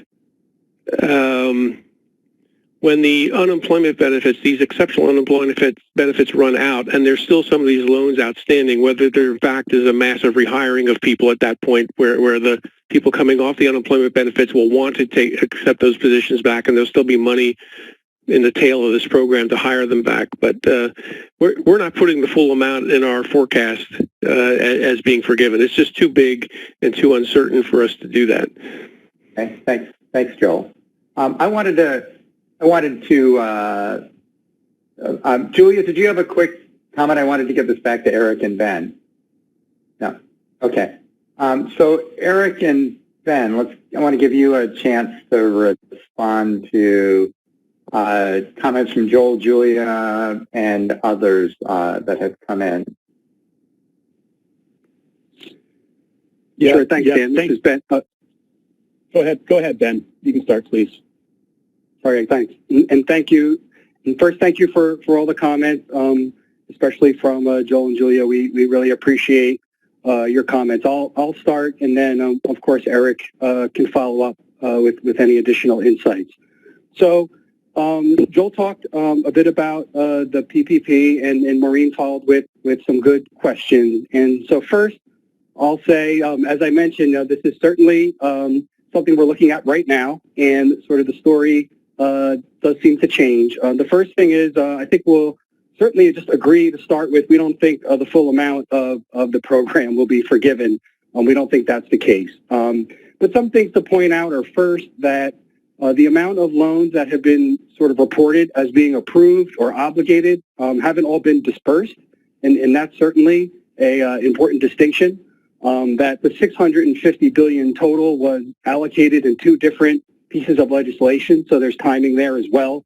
But we do have some initial data. As I mentioned, the monthly Treasury statement, and there's a related report. The daily Treasury statement has some information on the disbursement, and what we've seen so far definitely supports what Joel is saying, that not a large amount of these loans were paid out in April, per se, and that's important. And so we're looking at those data, making sure we understand it, and we're going to continue to look at what's dispersed and continue to think about, what a assumption would be for how much would be forgiven. I think one key is to understand sort of the impact of these subsidies and what measurements and components they impact. So it's important when you're looking at, say, components within net operating surplus, proprietors' income, or profits, to get those estimates right, we want to measure subsidies correctly. However, GDI is effectively indifferent because of the subtraction of subsidies and the impact on net operating surplus. So at the GDI level, this won't have as much of an impact as it will to get the details correct. So it's important to take a step back and think about that as well as we're trying to manage, having the best measurement that we can with the data that we have available at the same time. So I think that's just the point that we wanted to make of what we're looking at there. I will say to Julia's point about first about putting out. Let's talk about the loans. So Julia mentioned a great point about loans. So the first thing I'll say is that in the NIPAs for government loans, there are always loans where one could argue there is an implied subsidy, but we don't recognize the subsidy cost to government loans right now. And so for us to recognize a subsidy on a loan, there needs to be what I call a special circumstance, such as this PPP, where we're taking a hard look at the program and think there's something above and beyond, say, looking at an interest rate that's provided or, the risk taken on, that we think there's a transaction. Something like this was similar to, say, the Troubled Asset Relief Program in the past, where we took a hard look at that program and those transactions. Another challenge of these loans, you mentioned the Federal Reserve, and when we look at sectoring in the accounts, it's important to highlight that the Federal Reserve is also in the business sector. So once loans are given through the Fed, those are sort of intersectoral transactions within that sector. So a lot of transactions between the Fed and businesses would effectively wash out and be intersectoral. So we're concerned with looking at the direct transactions of the federal government as we think about these loans programs, which are, again, certainly a challenge, as you could see as we talk through the PPP program. In terms of putting detailed tables out and information, back during the financial crisis, we did put out tables related to the American Recovery and Reinvestment Act that tracked sort of a holistic view of federal government transactions and where those laws impacted. We're looking to see if we can do that analysis for these pandemic programs. We're working on that now internally. Things were a little bit different during ARA because agencies were required to report all spending on a program-by-program basis through ARA. Currently, we don't have those requirements, so it depends on how we can tease out these specific legislative transactions in our source data on whether or not we can highlight programs. Certainly, large programs are easy to get a handle on, like the economic impact payments, these $1,200 payments, we can make those out. Some other programs are a little bit more commingled, and so we're doing that analysis now. Julia also talked a little about the wages, and we did have an FAQ and some information out about wages. We continue to look at that. The idea of distribution is important to get that number right. And one thing I'll just offer, and I think you know this, but when we do that analysis, we are looking by industry. So that does give some good information about sort of the impact and what the hourly average wage is in a bit of a distribution, because you're seeing, say, restaurants versus other types of industries in order to properly calculate what those impacts are. So we're doing those types of analyses in order to try to capture that type of information. And thanks.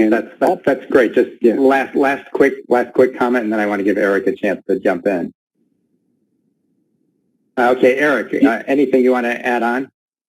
Yeah, thanks, Dan. And I won't repeat. I think Ben was quite thorough in his responses to most of those questions. I just wanted to add my thanks and appreciation to Joel and Julia's remarks. Joel, in particular, it takes a village, and we've really benefited from the discussions we've had with you and your team around thinking about some of these programs, and so we've enjoyed those discussions, and we look forward to continuing those into the future, of course.